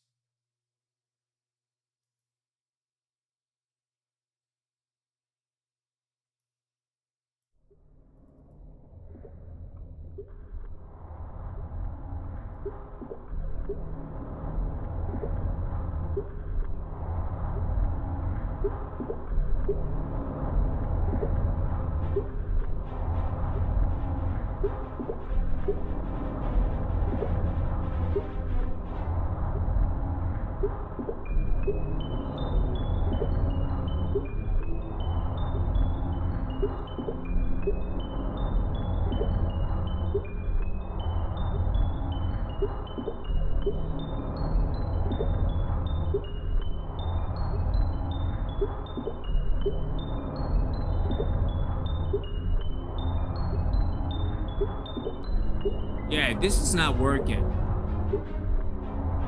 Yeah.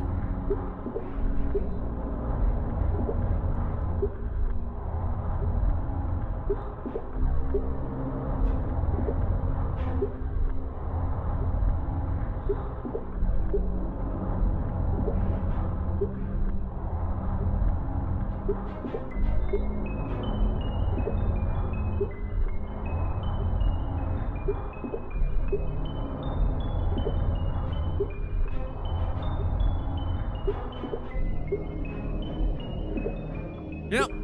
Not good. Not good at all. See, I really don't want to do rebounding because we can't do that.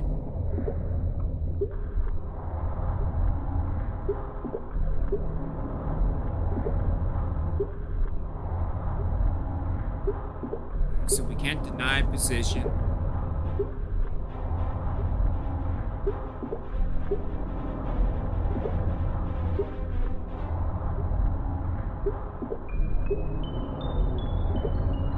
So let's do post defense and let's work with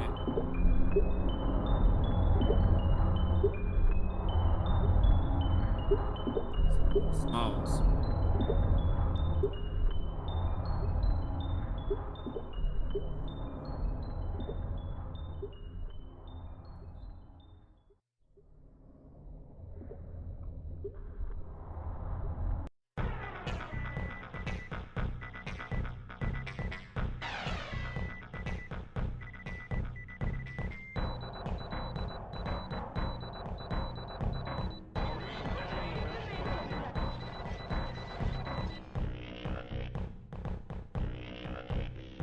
If anything, just really need to. I do need to work on my timing because if I could get my timing right.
Ah, timing is off. What is wrong with me?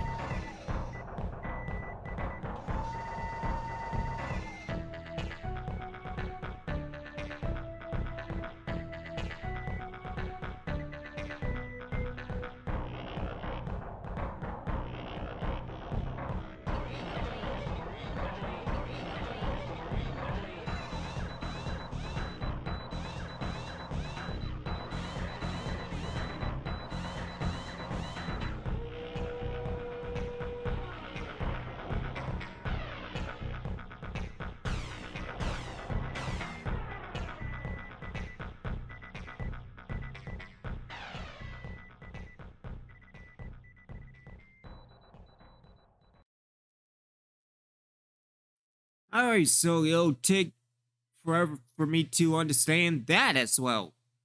Because apparently we cannot do everything. Cannot even do defense. See, this is the reason why football is kind of superior, maybe. Probably not anymore for basketball. Anyway.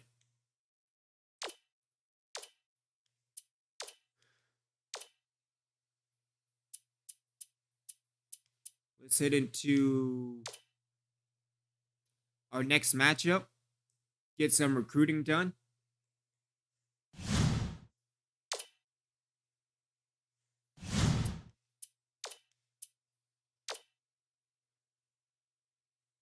All right, so Welch words Obi-Wan. So Welsh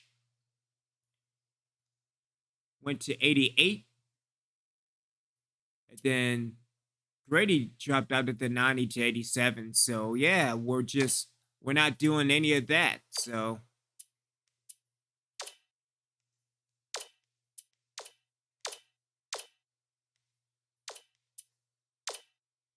oh, at least jump back to an 89. All right, so dealing with Grady. Got him to an 88. Dealing with Sims. Moved to a 73. And then Razor.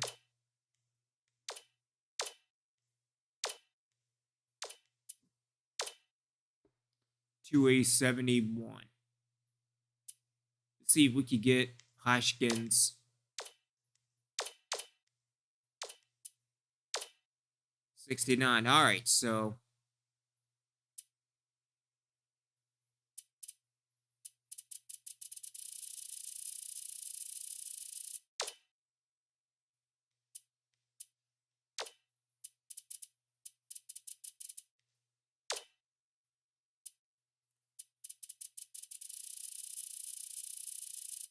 so we cannot get past I wonder if, let's see, because they only gave the 2 basic, which, I mean, that's not a problem, but things like game tape and film.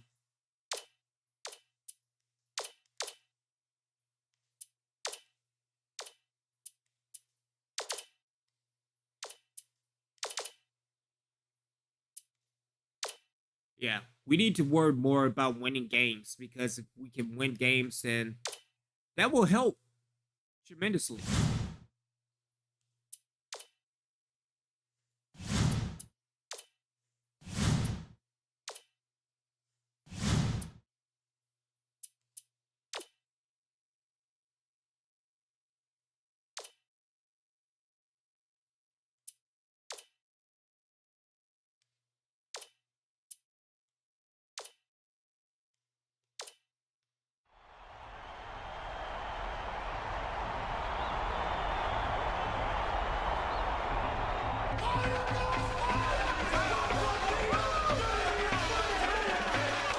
It's time for College Hoops on 2K Sports. The Indiana-Purdue-Fort Wayne Mastodons battle the home team. Hello, basketball fans.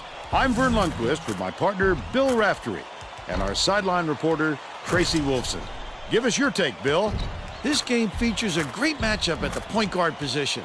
Truscott is clearly up there with the greatest point guards in the nation. He's an outstanding defender in the low post, and he has wonderful fundamental skills down there.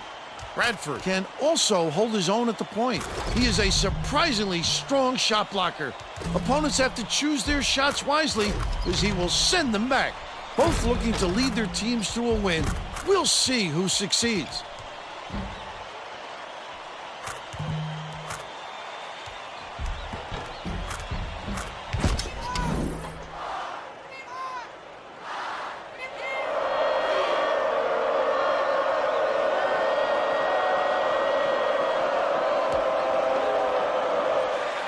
The home team controls the tip-off, and we'll get this one started. Right off the bat, the defense is minimum.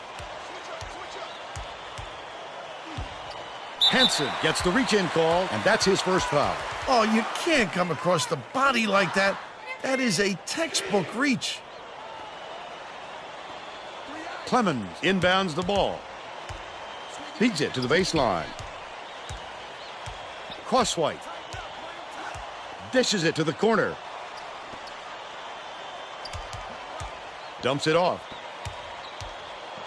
Cannon catches it, baseline. That last 17-footer was missed. I wouldn't bet on him missing that one again.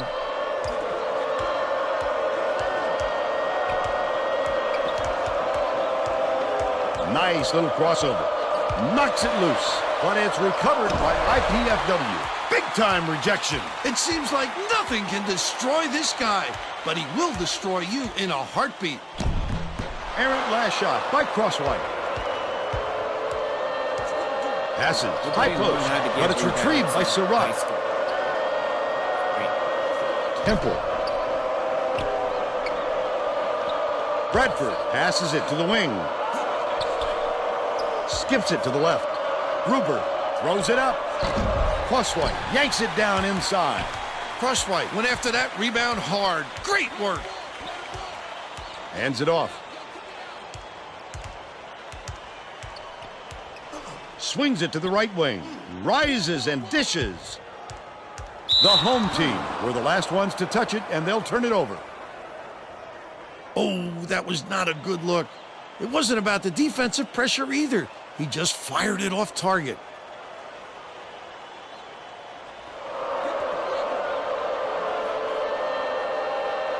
Surratt inbounds the ball. Out of bounds. Touch last by the home team.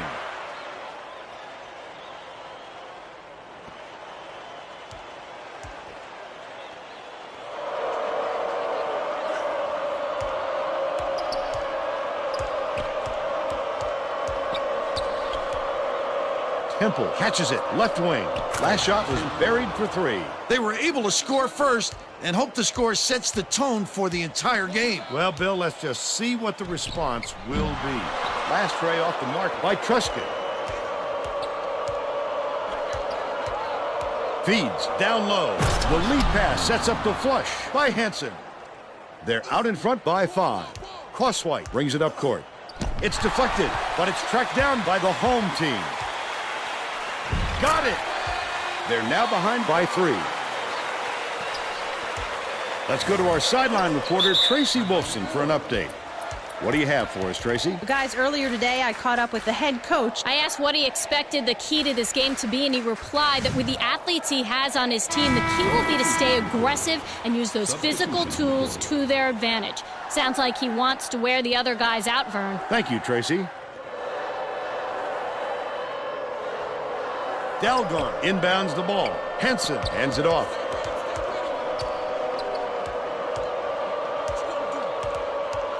Temple takes a 3.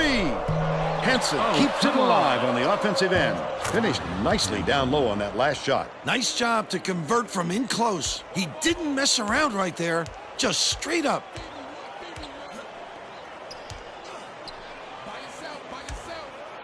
Left wing with the shot.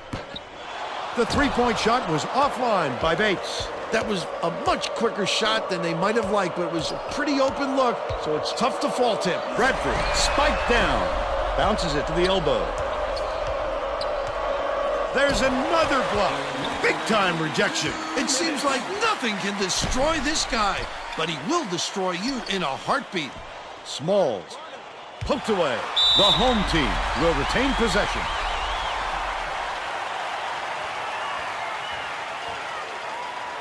Clemens inbounds the ball. Truscott takes the shot. Wolf grabs the rock. Hangs, and they call goaltending. They'll give him the bucket.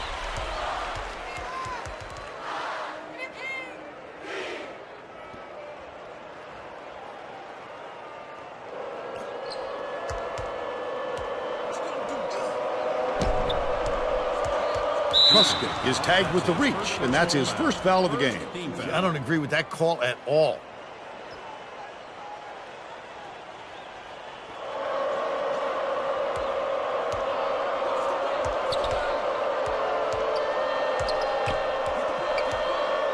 Feeds it to the wing.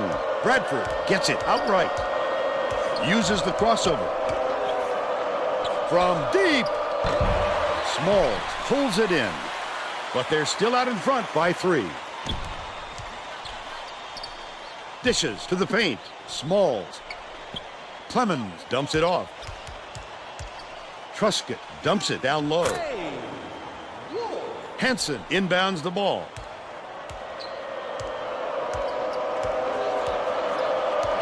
High post. Wolf is whistled for reaching in, and that's his first foul of the game. The IPFW coach has a new lineup that isn't extremely experienced. This could have an effect on the team's chemistry. Let's see.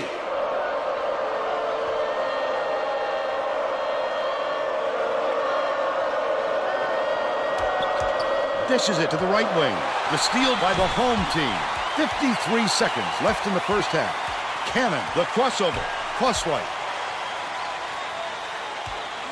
Clemens catches it right side. Cannon feeds it to the wing.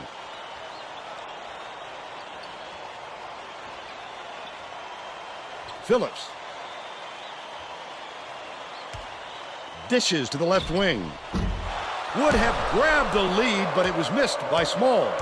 The D knows he can make that shot unchecked, and he did a good job staying with him on the play.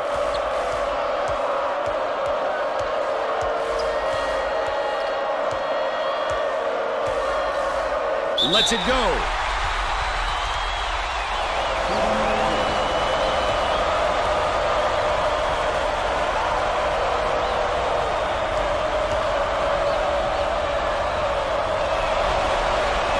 Knocks down the first one.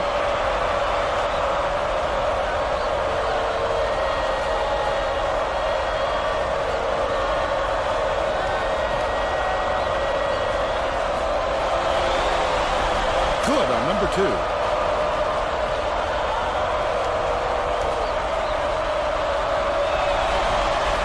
And he makes all 3. Clemens inbounds the ball. Crosswhite shoots it. Oh, he hits the buzzer beater. He's got 5. First half comes to an end with the score 10-9. I don't know. We were down. We were up last time. How about the and happenings in the first half, it Bill? turned into What a a blowout. battle this has been. Tough to say who has the upper hand so far. I certainly don't want to go out and make a prediction.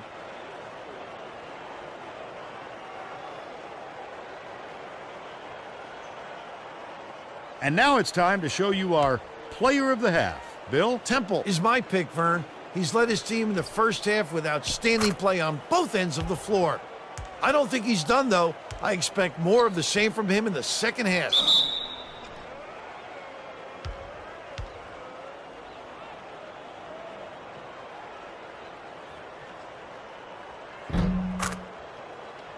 Tremendous effort from our player of the half.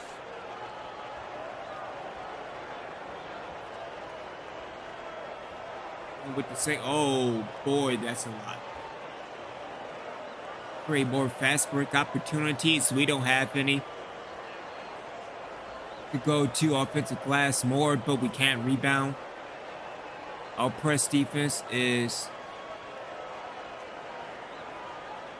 thriving. We're firing. Either way.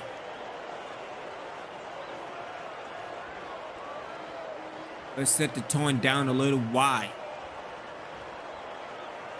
We need to check number 10 to someone else. Hardly any turnovers. I'm surprised we don't have any turnovers. Found ways to get to the line.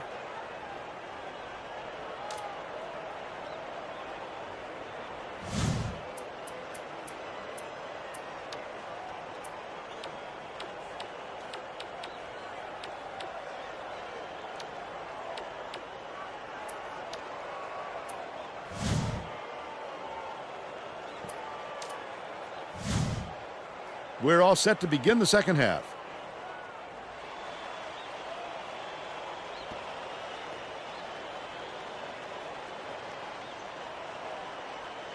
Hansen inbounds it to start the second half. Takes it up. The layup was banked in by Bradford. And they now go up by 3. Tracy Wolfson has some extra info for us. Well, at halftime, I talked with the head coach. He told me his team is down, but he's going to push the issue even more in the second half to make a comeback. Coach also told me that he wasn't worried about the lack of turnovers his team had caused. He said pressing them wouldn't do much, and if they kept playing solid defense, the turnovers would come. Back to you. Nice work, Tracy.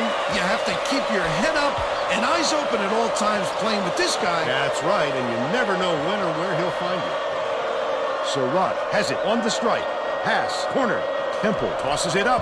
Surratt gets the offensive rebound. Turned away. Wonderful defense. I guarantee that's going to be in the back of their heads next time they're going in for a shot. Clemens. Truscott passes it to the wing. Right wing. Puts it up. The offensive rebound by Clemens. Takes it up. No luck. Ruber has picked up his first foul of the game. He'll take the foul. That defender clearly got some contact as he tried to make the shot. Yep, that's an open and shut case. He got hacked. And that one puts them ahead. Wolf is checking into the game.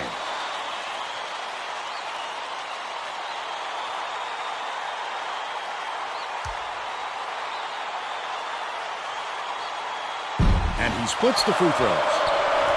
Under 4 minutes left in the second half. Bradford.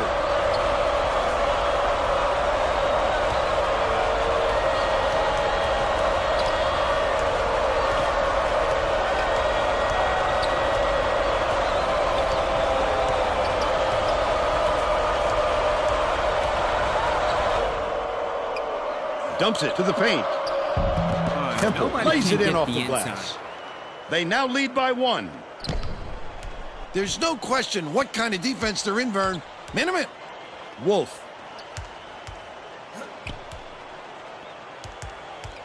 Out left. Goes to the crossover. The 7-footer dropped in by Truscott. He's 1 for 3 for the game. Bradford at the controls. wide open. Clemens pulls it in.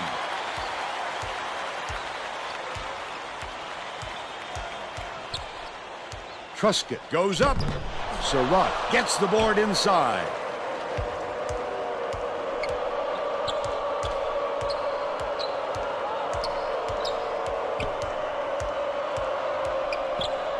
For three.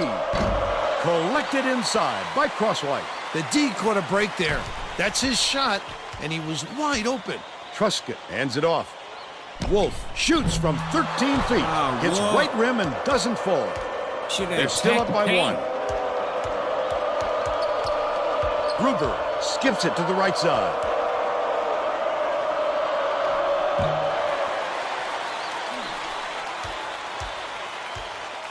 Leads him with the pass. Good look by Truscott. They're up 17-14. These people are loving it. You think it's getting loud in here or what? IPFW calls time. They're losing by 3. 1:51 left in the game.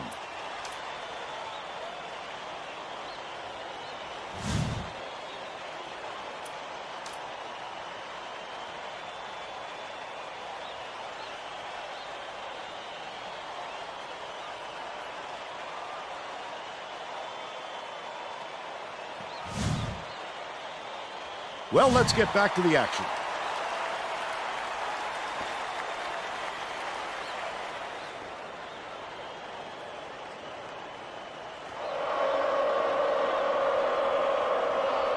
Gruber inbounds the ball.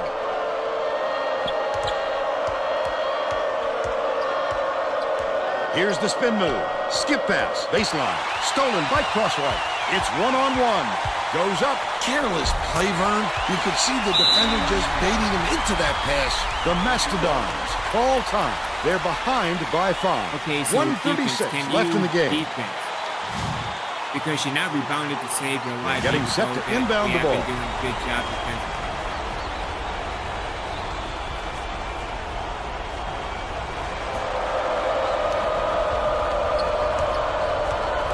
Bradford takes it in.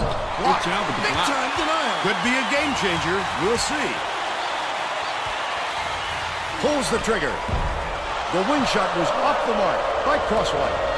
But they're still up by 5. Henson. Left side. Bradford from in close. Uses the glass and it goes in. They draw to within 3.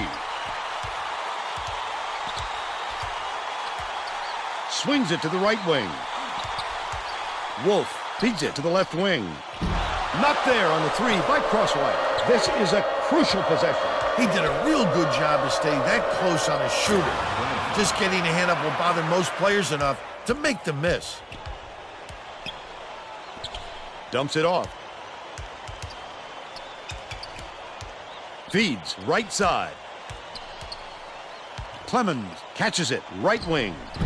Gruber has it, and that's his 5th rebound in this one. The Mastodons with a chance to take the lead here late in the second half.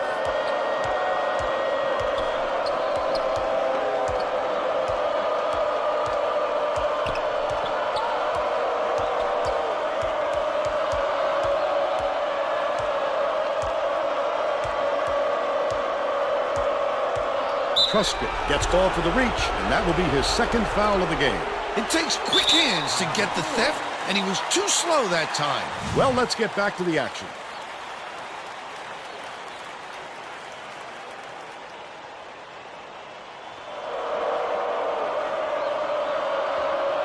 Gruber inbounds the ball. The steal by the home team. The intercept. What great reflexes. He pounced in and picked that one off easily. They rule this one goaltending. Count the shot.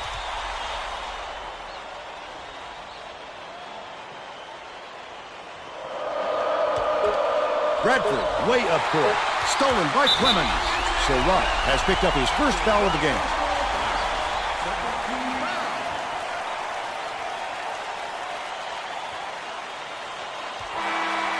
And it's all over. The home team just get by IPFW 21-19. Just getting by Now is we'll right. bring you our player of the game.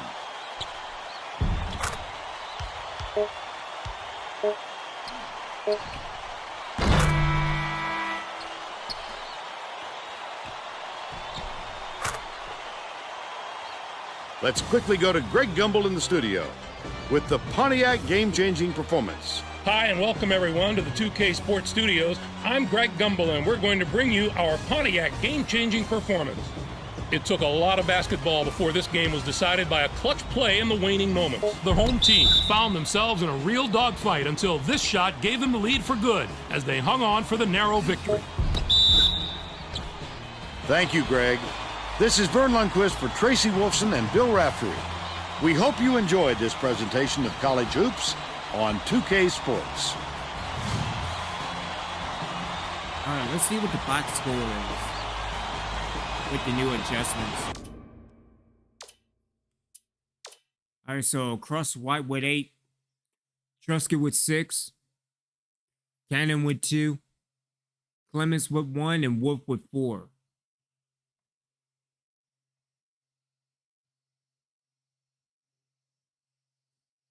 Yeah, Crossroad definitely needs to work on his three-point shot, but also dealing with the field goal. I mean, 3 for 8, 3 for 6 for Truscott, even though this is his last year.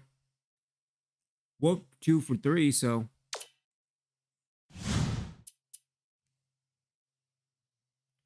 it's still a win some win. So there you go.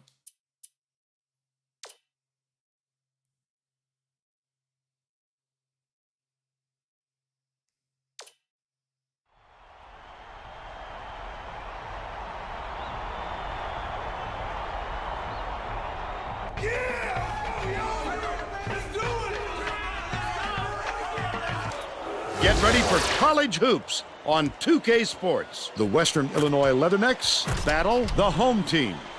We should have a good one coming your way today. Hello, basketball fans.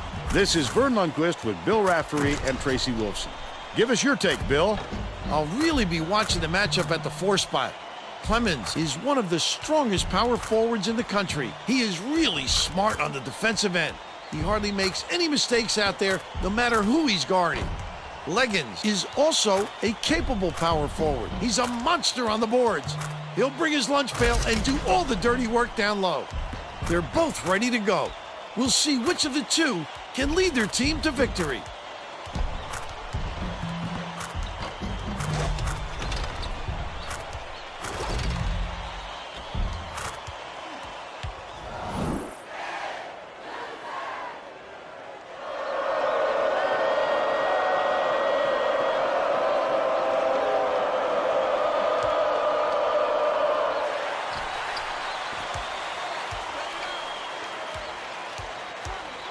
Crosswhite hands it off.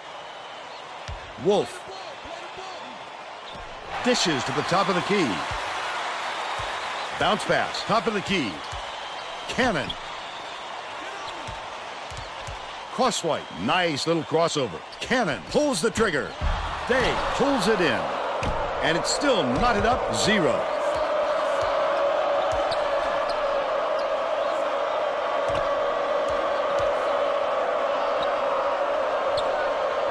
Bethel.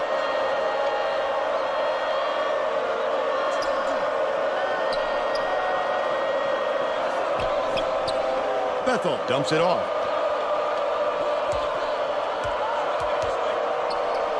The shot clock's running down. Scores the opening field goal. They take a 2-point lead. Crosswhite brings it up court. Uses the crossover. Bounces it to the elbow.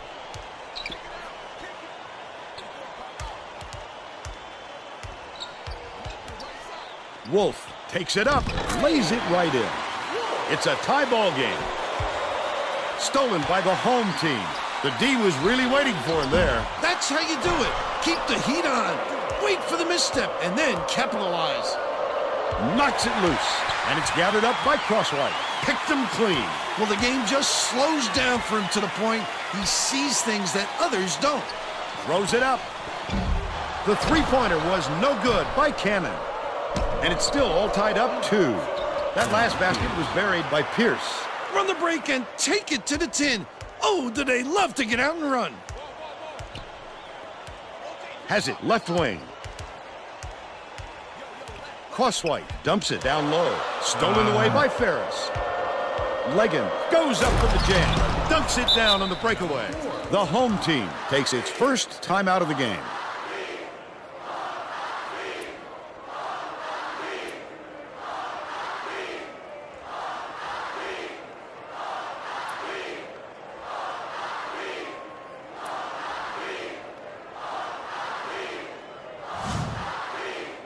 Well, let's get back to the action.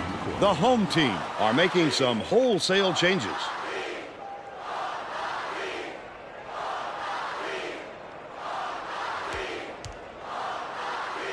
Durovich inbounds the ball. Truscott, the crossover. He's either got to foul hard or don't foul at all. You can't just give up easy three-point plays.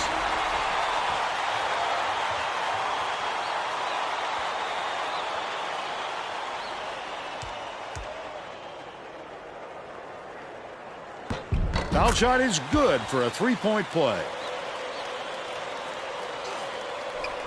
Let's check in with our sideline reporter, Tracy Wolfson, who has some info for us. Just before the game, I talked with the head coach. I asked what he was concerned with from a defensive standpoint in this game, and he said, frankly, one thing I'm not worried about is our ability to block shots. He said, my guys are so good at reading and reacting on D, it makes my job a lot easier. Vern? Thanks, Tracy. What about rebounding? I heard that's easy. Knocks down the first one. Filipovic makes his first appearance.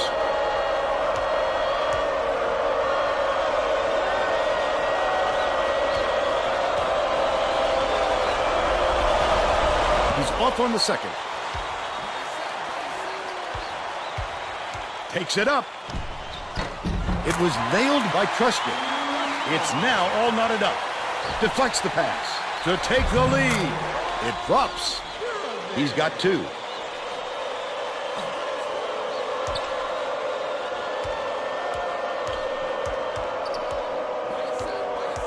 Bethel goes up, banks it off the glass and in. And we're now all tied up 9. 2:04 left in the first half. Uses the crossover. 2 minutes remaining. To the rim. Tip. Taking it in with a layup was a little foolhardy. Come strong or stay out of town. That last basket was buried by Ferris.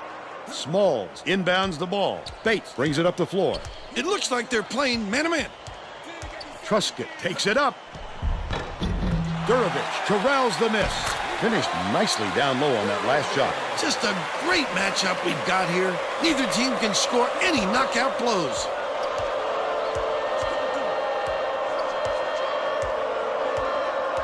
Skips it to the free throw line. Ferris. Phillips grabs the rebound inside. Bates passes way down court. Takes the shot. Good tight defense there. It was missed by Phillips. And it's still a tie game.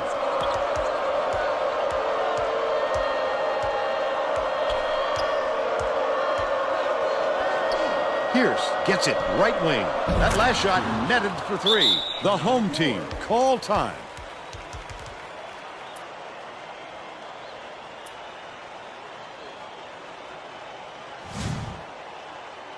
They're getting set to inbound the ball.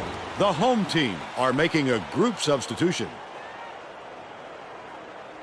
Gaines inbounds the ball. 52 seconds left in the first half. Hands it off.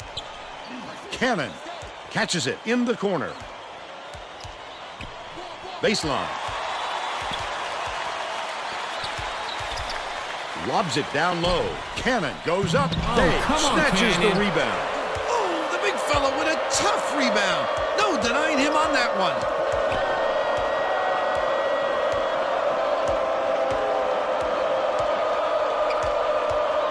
Crosswhite gets the reach-in call, and that's his first foul.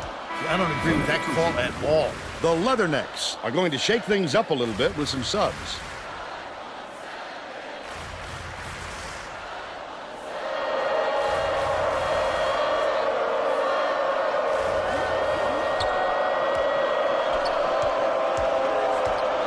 Leads him in. Cohen. From long range. Perfect shot by Pierce. He's 2 for 2 from downtown. Crosswhite from way outside. On the money. But they're still behind by 3.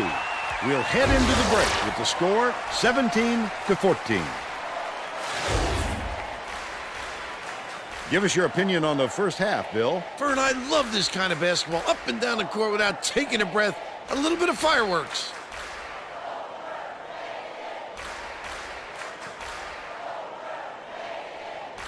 Gervin got 4, so... And now it's time to show you our player of the half. Bill? Pierce has been lights out from the floor, Vern. It must feel like he's throwing the ball in the ocean. Every shot he takes goes through, and he looks absolutely unstoppable.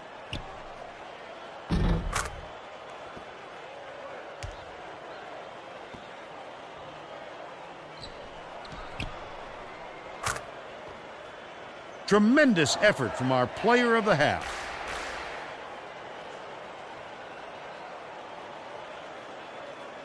All right, so outside of scoring, we go to defensive glass more, but we don't have rebounds. Need to stop number 5 from scoring. Change matchup to a new defender. 23's easily beating his defender into the basket. Play him loose. Can't keep bringing them down low. All shots are falling. That's great, but again, we make it up by not doing the rebounding game. So there we go.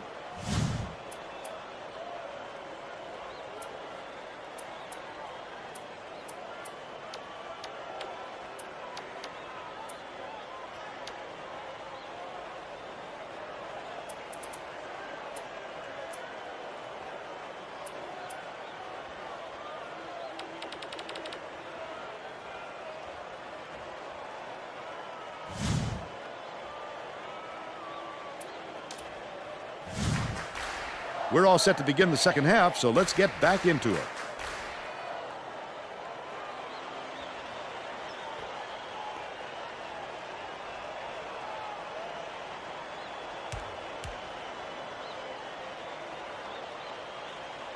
Ferris inbounds it to start the second half. Tracy Wolfson has more on what went on in halftime. Tracy? Thanks, Vern. During halftime, I spoke with the head coach. He told me his team is down, but he's going to push the issue even more in the second half to make a comeback. Coach told me that he wasn't going to play this next half by the book and that he'll try things that some might call counterintuitive. I guess we'll see what he means soon enough. Vern? Okay, Tracy. We'll see if he got the message across. Passes it to the right wing. Misfired on that last 3 by Gaines. The Leathernecks with the rejection, and it's still a 3-point ball game. The Leathernecks still hold a narrow lead. This guy can usually finish in traffic, but the D was too good, even for him on that one. Baseline jumper, drilled by Bethel. They're in front, 19-14. Passes, high post. Wolf gets it, high post. Dumps it off. Perimeter. Gaines raises up. No good from 3-point land. He missed that one, but if they keep leaving him that open, they'll eventually pay for it. Bethel goes up, lays it in off the glass. He's 4 for 4 for the game. The home team will take a timeout.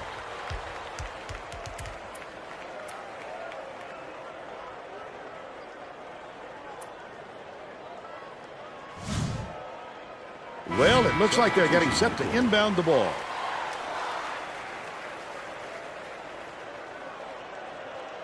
Smalls inbounds the ball.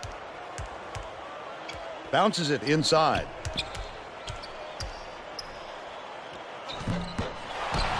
Takes it up. Nifty reverse on the layup by Phillips. And they're now behind by 5. Just over 3 minutes left in the second half.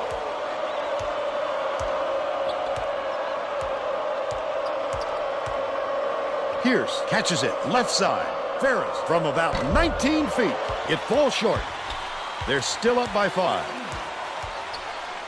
Feeds right wing. Smalls hands it off. Truscott gets it right wing. They're going to double team him. Phillips skips it to the low block. No good on that last shot by Durovich. Bethel brings it up court. It doesn't matter how far you've got to go to get them, Vern. Every rebound is essential. Count it, and he'll have a chance for the three-point play. A superior effort to fight through the foul and put it down. Strong move, Vern. Good for the three-point play. The home team head coach saw something out there he didn't like, and he called for a timeout. He wants to make sure that everyone is working together out there. Well, it looks like they're getting set to inbound the ball.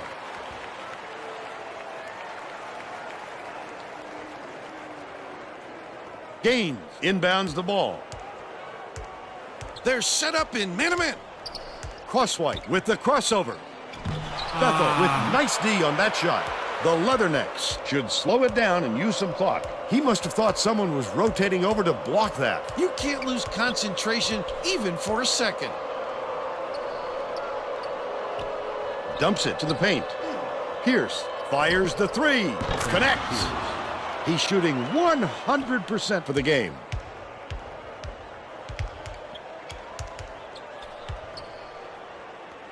Swing pass, left wing. 2 minutes remaining. 2 minutes. Takes it up. The layup was banked in by Gaines. They make it a single-digit game. 1:51 left in the game. Bethel. Catches it down low. Pierce passes to the high post.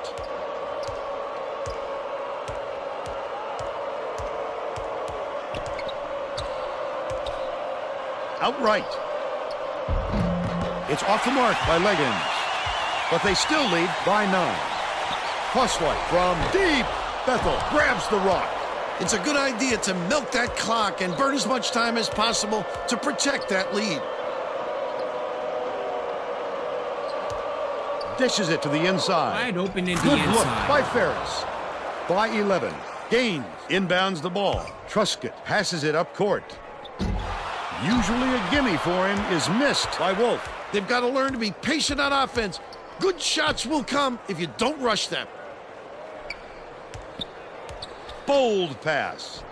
Day off the backboard and in. Great job to hang on to the lead. They're doing it all out there. Puts it up. The three was drained by Crosswhite. He won't be denied, Vern. He just keeps coming at you in a multitude of ways.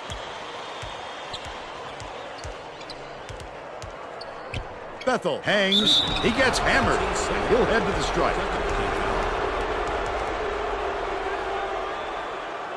Shooting 2.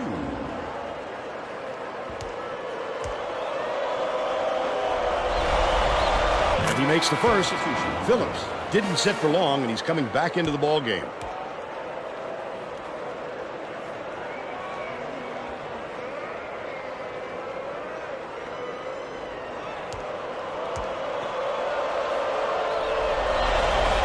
He gets the second to fall as well. Phillips will head to the bench.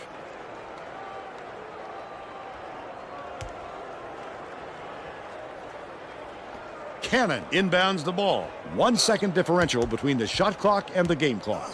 Wolf dumps it to the middle. Collected inside by Day. The Leathernecks have this game pretty much in the bag. Ferris didn't get that rebound by accident. He knew right where to be. With the shot. Off the mark on the deep three by Crosswhite. The Leathernecks with a lot of momentum. Bethel, that's another rebound for a team that's doing a great job on the boards. They've got a big edge there today. Crosswhite shoots from way back there. With the floater, hits the layup. That's the game. Western Illinois beats the home team 35-23. Now we'll bring you our player of the game. I need to take him out the game. Messing around with the minutes. Now let's go to Greg Gumbel back in the studio for today's Pontiac game-changing performance. Thanks, Vern. Welcome, everyone, to 2K Sports Studios. I'm Greg Gumbel with today's version of the Pontiac game-changing performance. It's no secret that getting momentum on your side is one of the keys to winning basketball games. The Western Illinois Leathernecks used this shot to take off on a huge run. This game might have had a much different outcome if it wasn't for this sequence. Thank you, Greg. This is Vern Lundquist for Tracy Wolfson and Bill Raftery. We hope you enjoyed this presentation of College Hoops on 2K Sports. Well, the outcome probably won't change because we still can't do this thing called rebounding.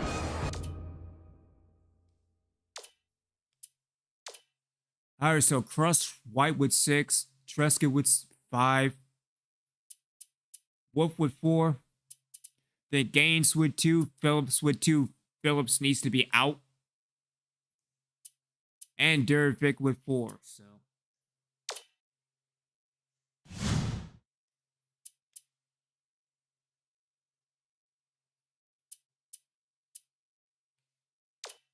All right, so we can make the lineup at the College Hoops tonight.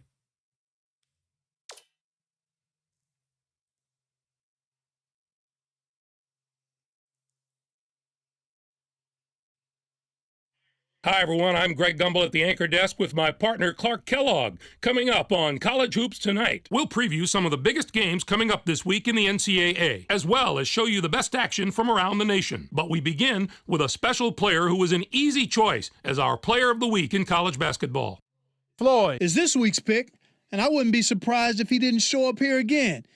He has just delivered all season long and is making his case for Player of the Year. He was playing like a house on fire this week, Clark. The performance he gave leads me to believe there might be a few more Player of the Week awards for him in the very near future. He looked like he was enjoying the pressure of carrying his team, so the increased expectations should be no problem for him to handle. Now let's take a look ahead to the games that get top billing on the schedule in the days to come. This game matches a pair of top 10 teams and is sure to bring both teams' fans out of the woodwork, not to mention a fair share of the national media. And we have another upcoming contest that promises to be a classic. We have a special matchup in basketball, one of the game's most storied rivalries. When these schools get together, you can throw out the record books. It's all about pride. There was no shortage of excitement on the court in the past few days, so let's take a look at our games of the week. We kick it off with a big-time conference matchup in the America East Conference. In the Pac-10, Arizona State toppled Oregon. This game had huge implications on who would finish atop the conference, and both teams played like it. It's hard to overemphasize the importance of these kinds of conference matchups this late in the season. Arizona State was deadly from long range. Their three-point shooting made a huge difference. I don't know if they came into this game with a plan to attack from long range, but that's definitely the way it turned out. If you can consistently knock down big threes, it really wears down an opponent mentally. It just is so deflating when you work on defense only to give up a shot from behind the arc. And what a game we had as two top 10 teams squared off. USC dismantled Washington. The Washington Huskies let the game get away from them, and it didn't turn out to be as much of a contest as we had hoped. It began as a battle between top 10 teams, but it became pretty one-sided. Doobie was the hero of this one with a terrific performance. His 19 points led all scorers. As a former big man myself, I know fans relate to the little guy, but deep down, there is nothing more entertaining than watching a big guy dominate the game.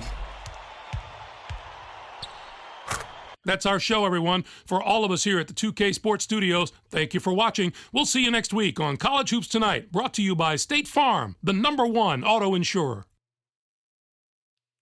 All right, so we can make the changes.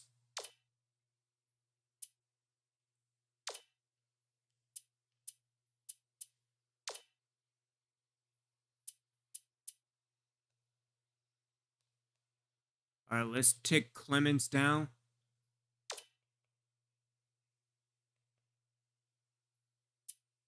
And let's move up.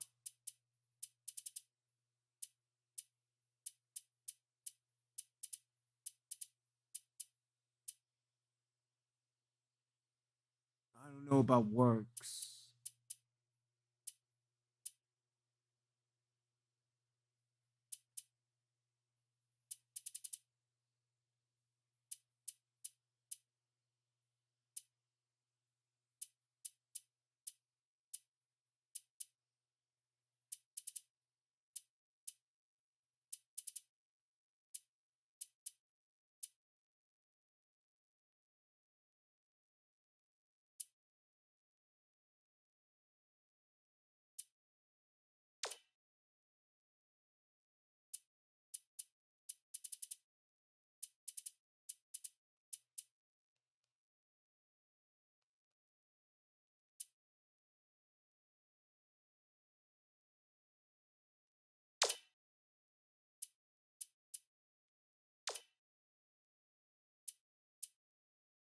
All right, let's take Clemens out for...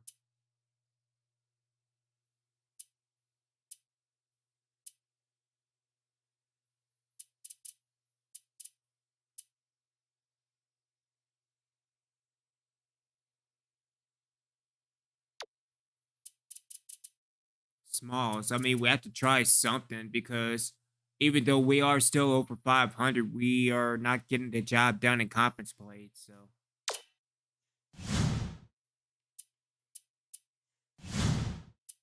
all right, see what's going on with recruiting. Still pretty stagnant. Still pretty stagnant. What's wrong, Obi-Wan?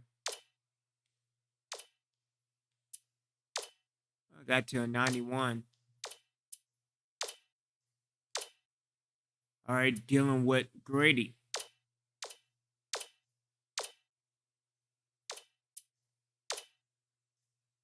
I'm still at 88.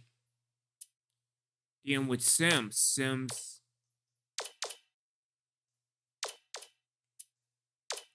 Still at the 73.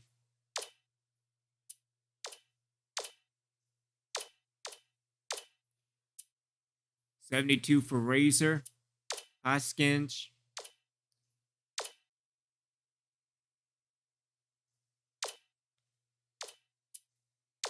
Still at the 69. That's not good. Sutton.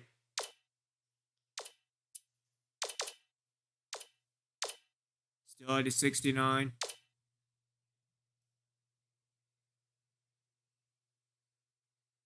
Shagilla.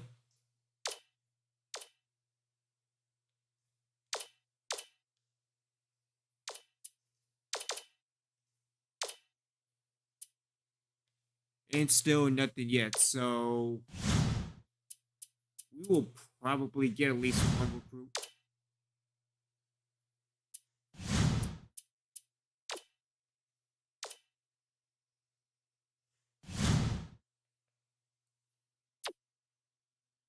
Again, 9 and 8. Still probably the worst league dealing with the Summit, but again, we cannot get over that stretch.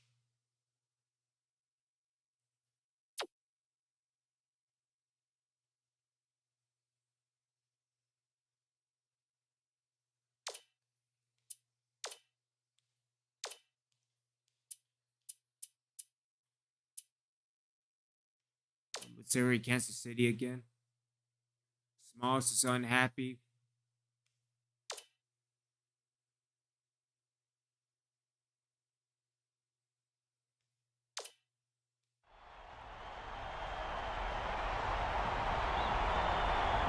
If anything, it's good to get the wins now. And we're not winning. So there we go. Get ready for College Hoops 2K8. The Missouri-Kansas City Kangaroos face off against the home team. This is going to be a terrific matchup. Hello, basketball fans. I'm Vern Lundquist here with Bill Raftery and Tracy Wolfson. What's your take on this, Bill? This game features a great matchup at the point guard position. Truscott is clearly up there with the greatest point guards in the nation. He is a surprisingly strong shot blocker. Opponents have to choose their shots wisely because he will send them back. Archibald can also hold his own at the point. He's got that special knack for finding the open man, and he can pick defenses apart. Both looking to lead their teams to a win. We'll see who succeeds.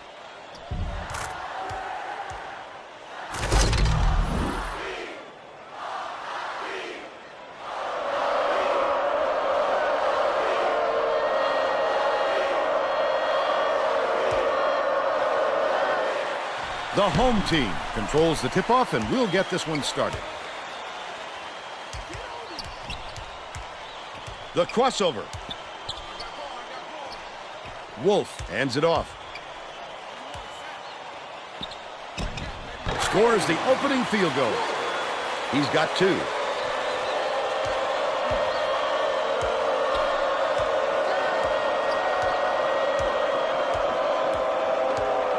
Rhodes dishes down low, cuts off the pass. About 4.5 minutes left in the half.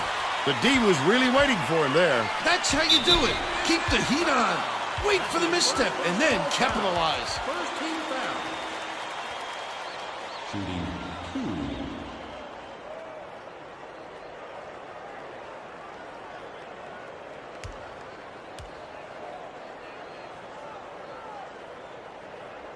2. Knocks down the first one.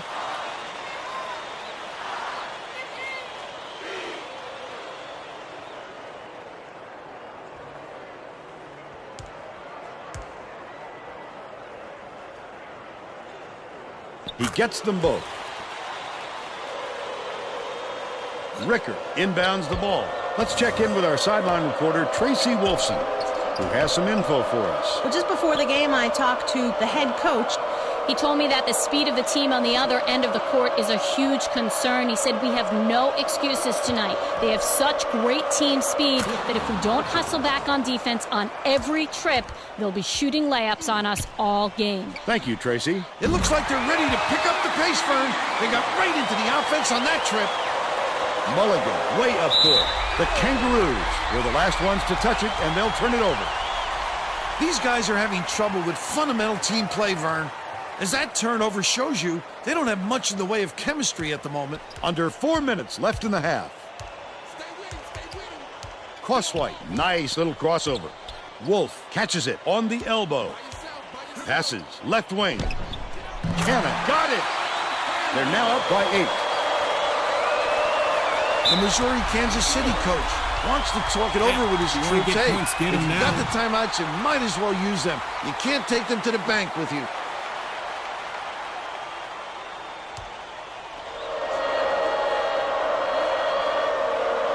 Rhodes inbounds the ball.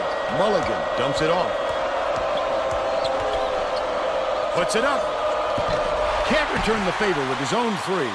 Well, you can't afford to spot the other team any more points, Vern. They're in danger of letting this game be over before the second half. Cannon catches it, right wing. Uses the crossover.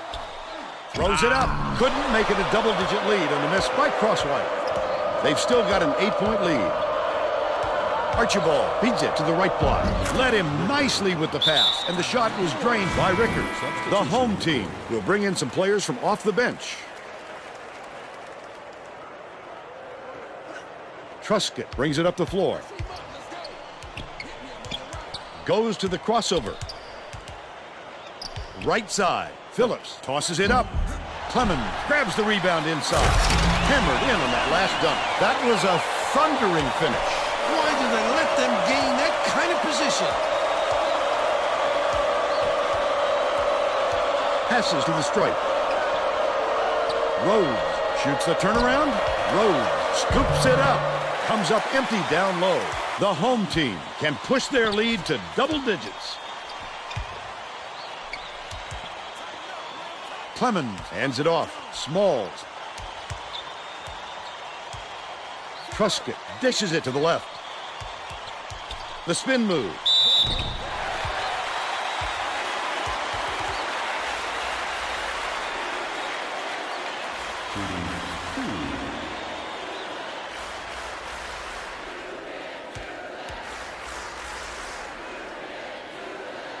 He misses the first. Ogbalov to make his first stint off the bench.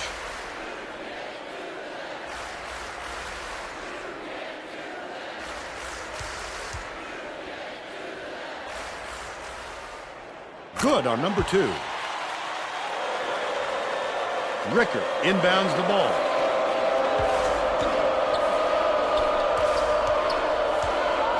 With the shot. No good on the 3 by Archibald. It's a 9-point spread. Well, the D got lucky there, Vern. You can't expect many misses when you're that open. Top of the key. Swings it to the wing. Truscott takes it up. Can't extend the lead to double digits. But they're still out in front by 9. Rickard shoots it. The open look was converted by Archibald. But they still trailed by 7. 1:30 left in the first half. Truscott crosses it over. Drops in the floater. They're in front, 15-6. Spong dumps it off. Cannon gets the reach-in call, and that's his first foul of the game. The home team are making substitutions. See, I don't agree with that call at all.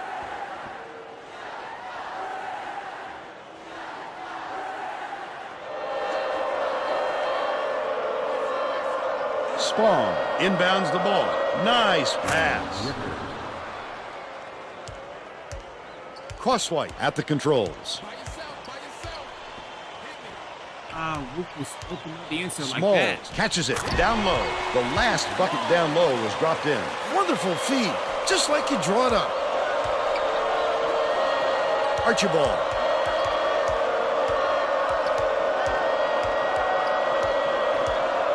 Gets it right wing. Rickert passes it to the free throw line. Baseline. Aguilar puts it up. No good on the baseline jumper. That's the shot you work for, Bill, even though he's not their number one option. The defense will have to show him some respect because he will hit that, Brian, given what are another you doing? chance. The home team were the last ones to touch it, and they'll turn it over. Sometimes a pass like that can be the fault of the guy in the receiving end, but not that time. That was just a bad look. Heaney inbounds the ball.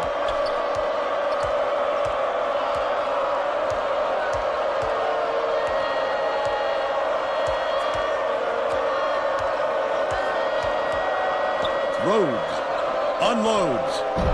Hits the left rim and out. Bryant passes it up court. And we're headed to halftime with the score 19-8. What do you think of the first half, Bill? I can't think of too much good to say about this game, so Vern, maybe you can do play-by-play and color.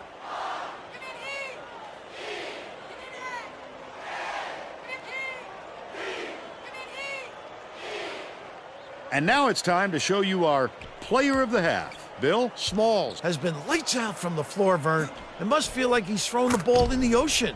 Every shot he takes goes through, and he looks absolutely unstoppable.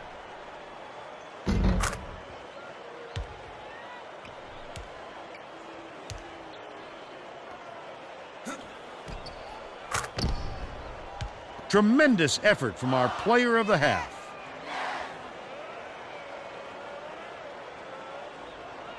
All right. We are scoring off our fast. I'm surprised that we have a lead this big. Could go to the offensive glass more. I'm happy that we have more rebounds. I mean, this is all fantastic. Slow down all offense for the second half. We have a comfortable lead.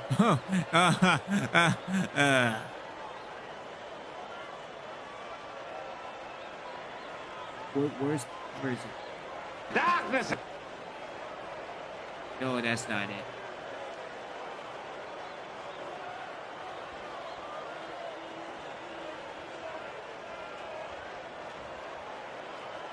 See, this is why my sound bites are off. All right, back to the game.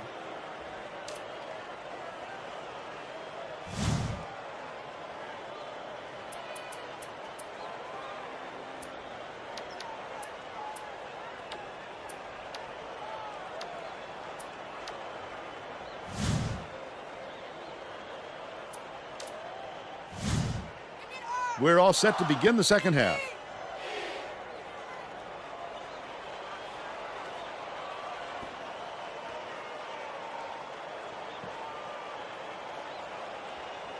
Rickert inbounds it to start the second half. Swings it to the wing. Spong has it on the stripe. Crosswhite snatches the rebound.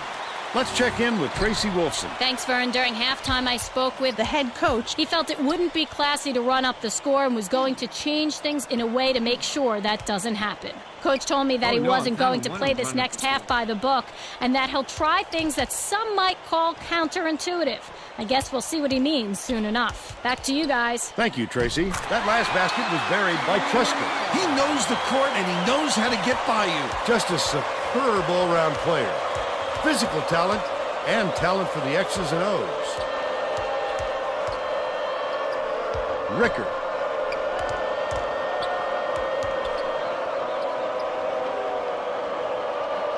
Archibald passes it down low. The steal by the home team. Such great instincts. He knew exactly where the ball was going. Outright. Nice little crossover from 8 feet.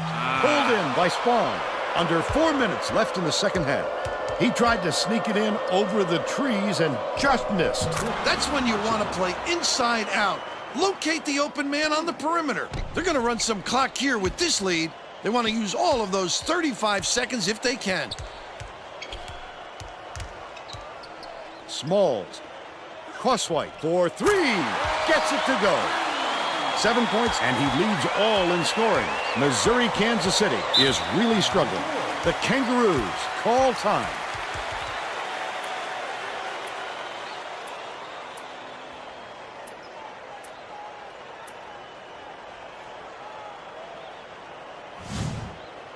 They're getting set to inbound the ball.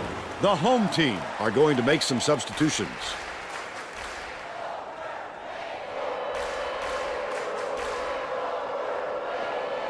Spawn inbounds the ball. Archibald gets it, top of the key. That last shot netted for 3. The home team call timeout. Well, it looks like they're getting set to inbound the ball. Pokes free, and it's scooped up by Archibald. Well, he got there in time. It looked like he was leaning when the contact occurred.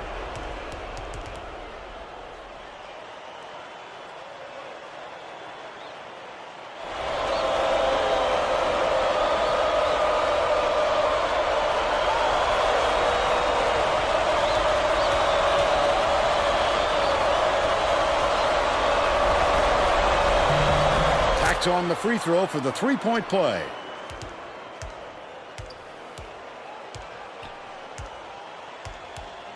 Passes outright, rises and dishes. Phillips has it on the corner. Right wing, fires.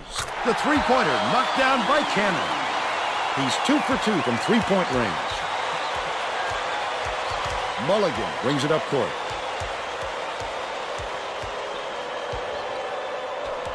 Archibald goes up.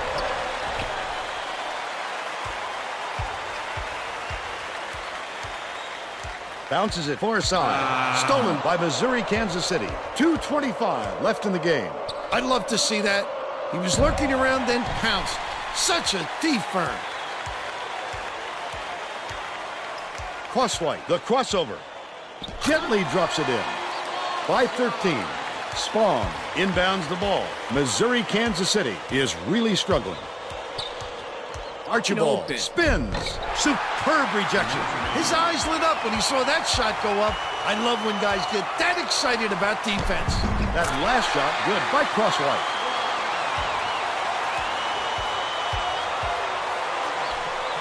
Fires from the high post. Drilled by Archibald. They're now down by 13. Clemens hands it off. It's stolen by Rickard. The D was really waiting for him there. That's how you do it. Keep the heat on. Wait for the misstep and then capitalize.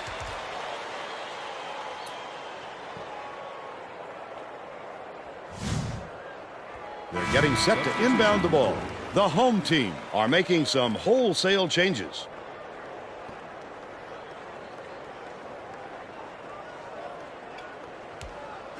Stolen. Archibald. Rickard behind the arc. Spawn pulls it in. Lets it go. And they call goaltending. They'll give him the bucket.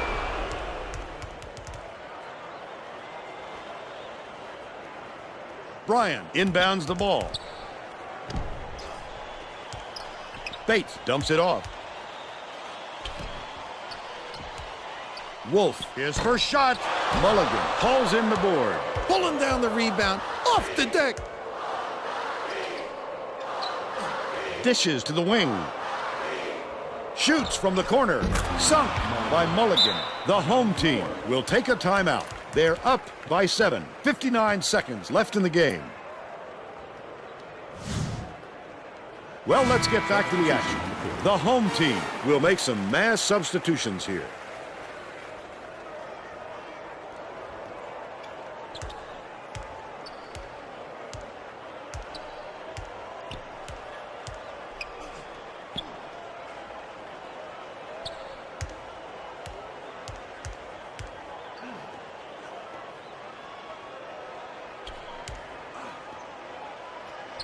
Crosswhite.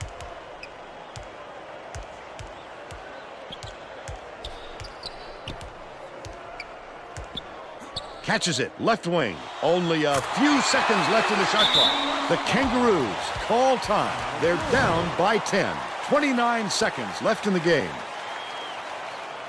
Rickard inbounds the ball. The Kangaroos take it up court. Rickard throws it up, drills the long three. That's how you answer. Give up a three and then get it right back. Mulligan has picked up his first foul of the game. I can appreciate their willingness to keep battling, Vern, but I think it's too late to save the game. Fouling isn't going to do them any good anymore. Mulligan has picked up his second foul. Well, no choice but to foul. They've got to stop the clock and get the ball back right away.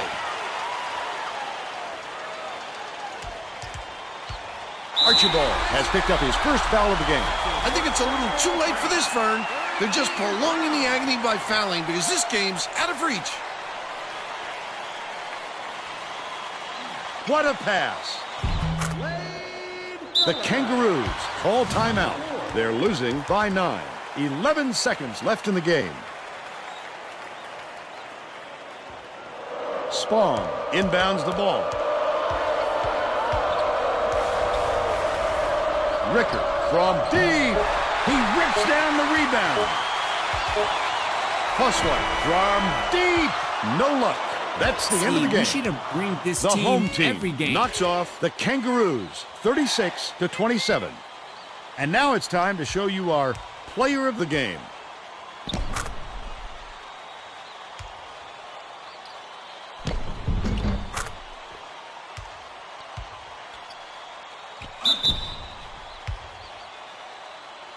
Now let's go back to Greg Gumbel with today's version of the Pontiac game-changing performance. Hi, and welcome everyone to the 2K Sports Studios. I'm Greg Gumbel, and we're going to bring you our Pontiac game-changing performance. It's no secret that getting momentum on your side is one of the keys to winning basketball games. The home team used this shot to take off on a huge run. This game might have had a much different outcome if it wasn't for this sequence. Thank you, Greg. This is Vern Lundquist for Tracy Wolfson and Bill Raftery. We hope you enjoyed this presentation of College Hoops on 2K Sports. See, we should have brought this team every game. Take a look at the box score. So we're Crosswhite with 11. We have Truscott with 8. Cannon with 6. Smalls with 5. Wolf with 2. And then Gaines did not play, or Dervick. But Phillips had 2, and Clemens had 2 as well.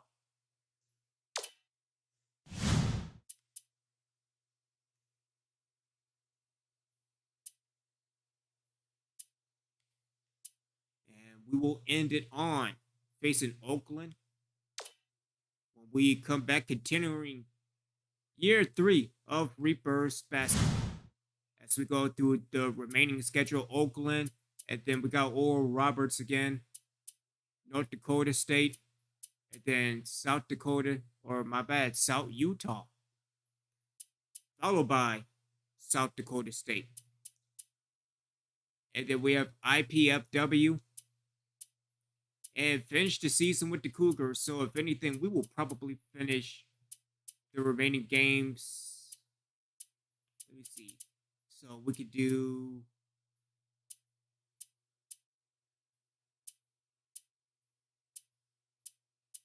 probably 4 games. We could do Oakland or Roberts, North Dakota State, and Western Illinois again, and then finish the year with the Final Four games. So that's pretty good. Shout out to all the original ones. Shout out to 04. Be back tomorrow night, as I think it's the time to go back for a weekend in San Andreas. Y'all take care. Enjoy your Saturday evening, and I will see y'all tomorrow night.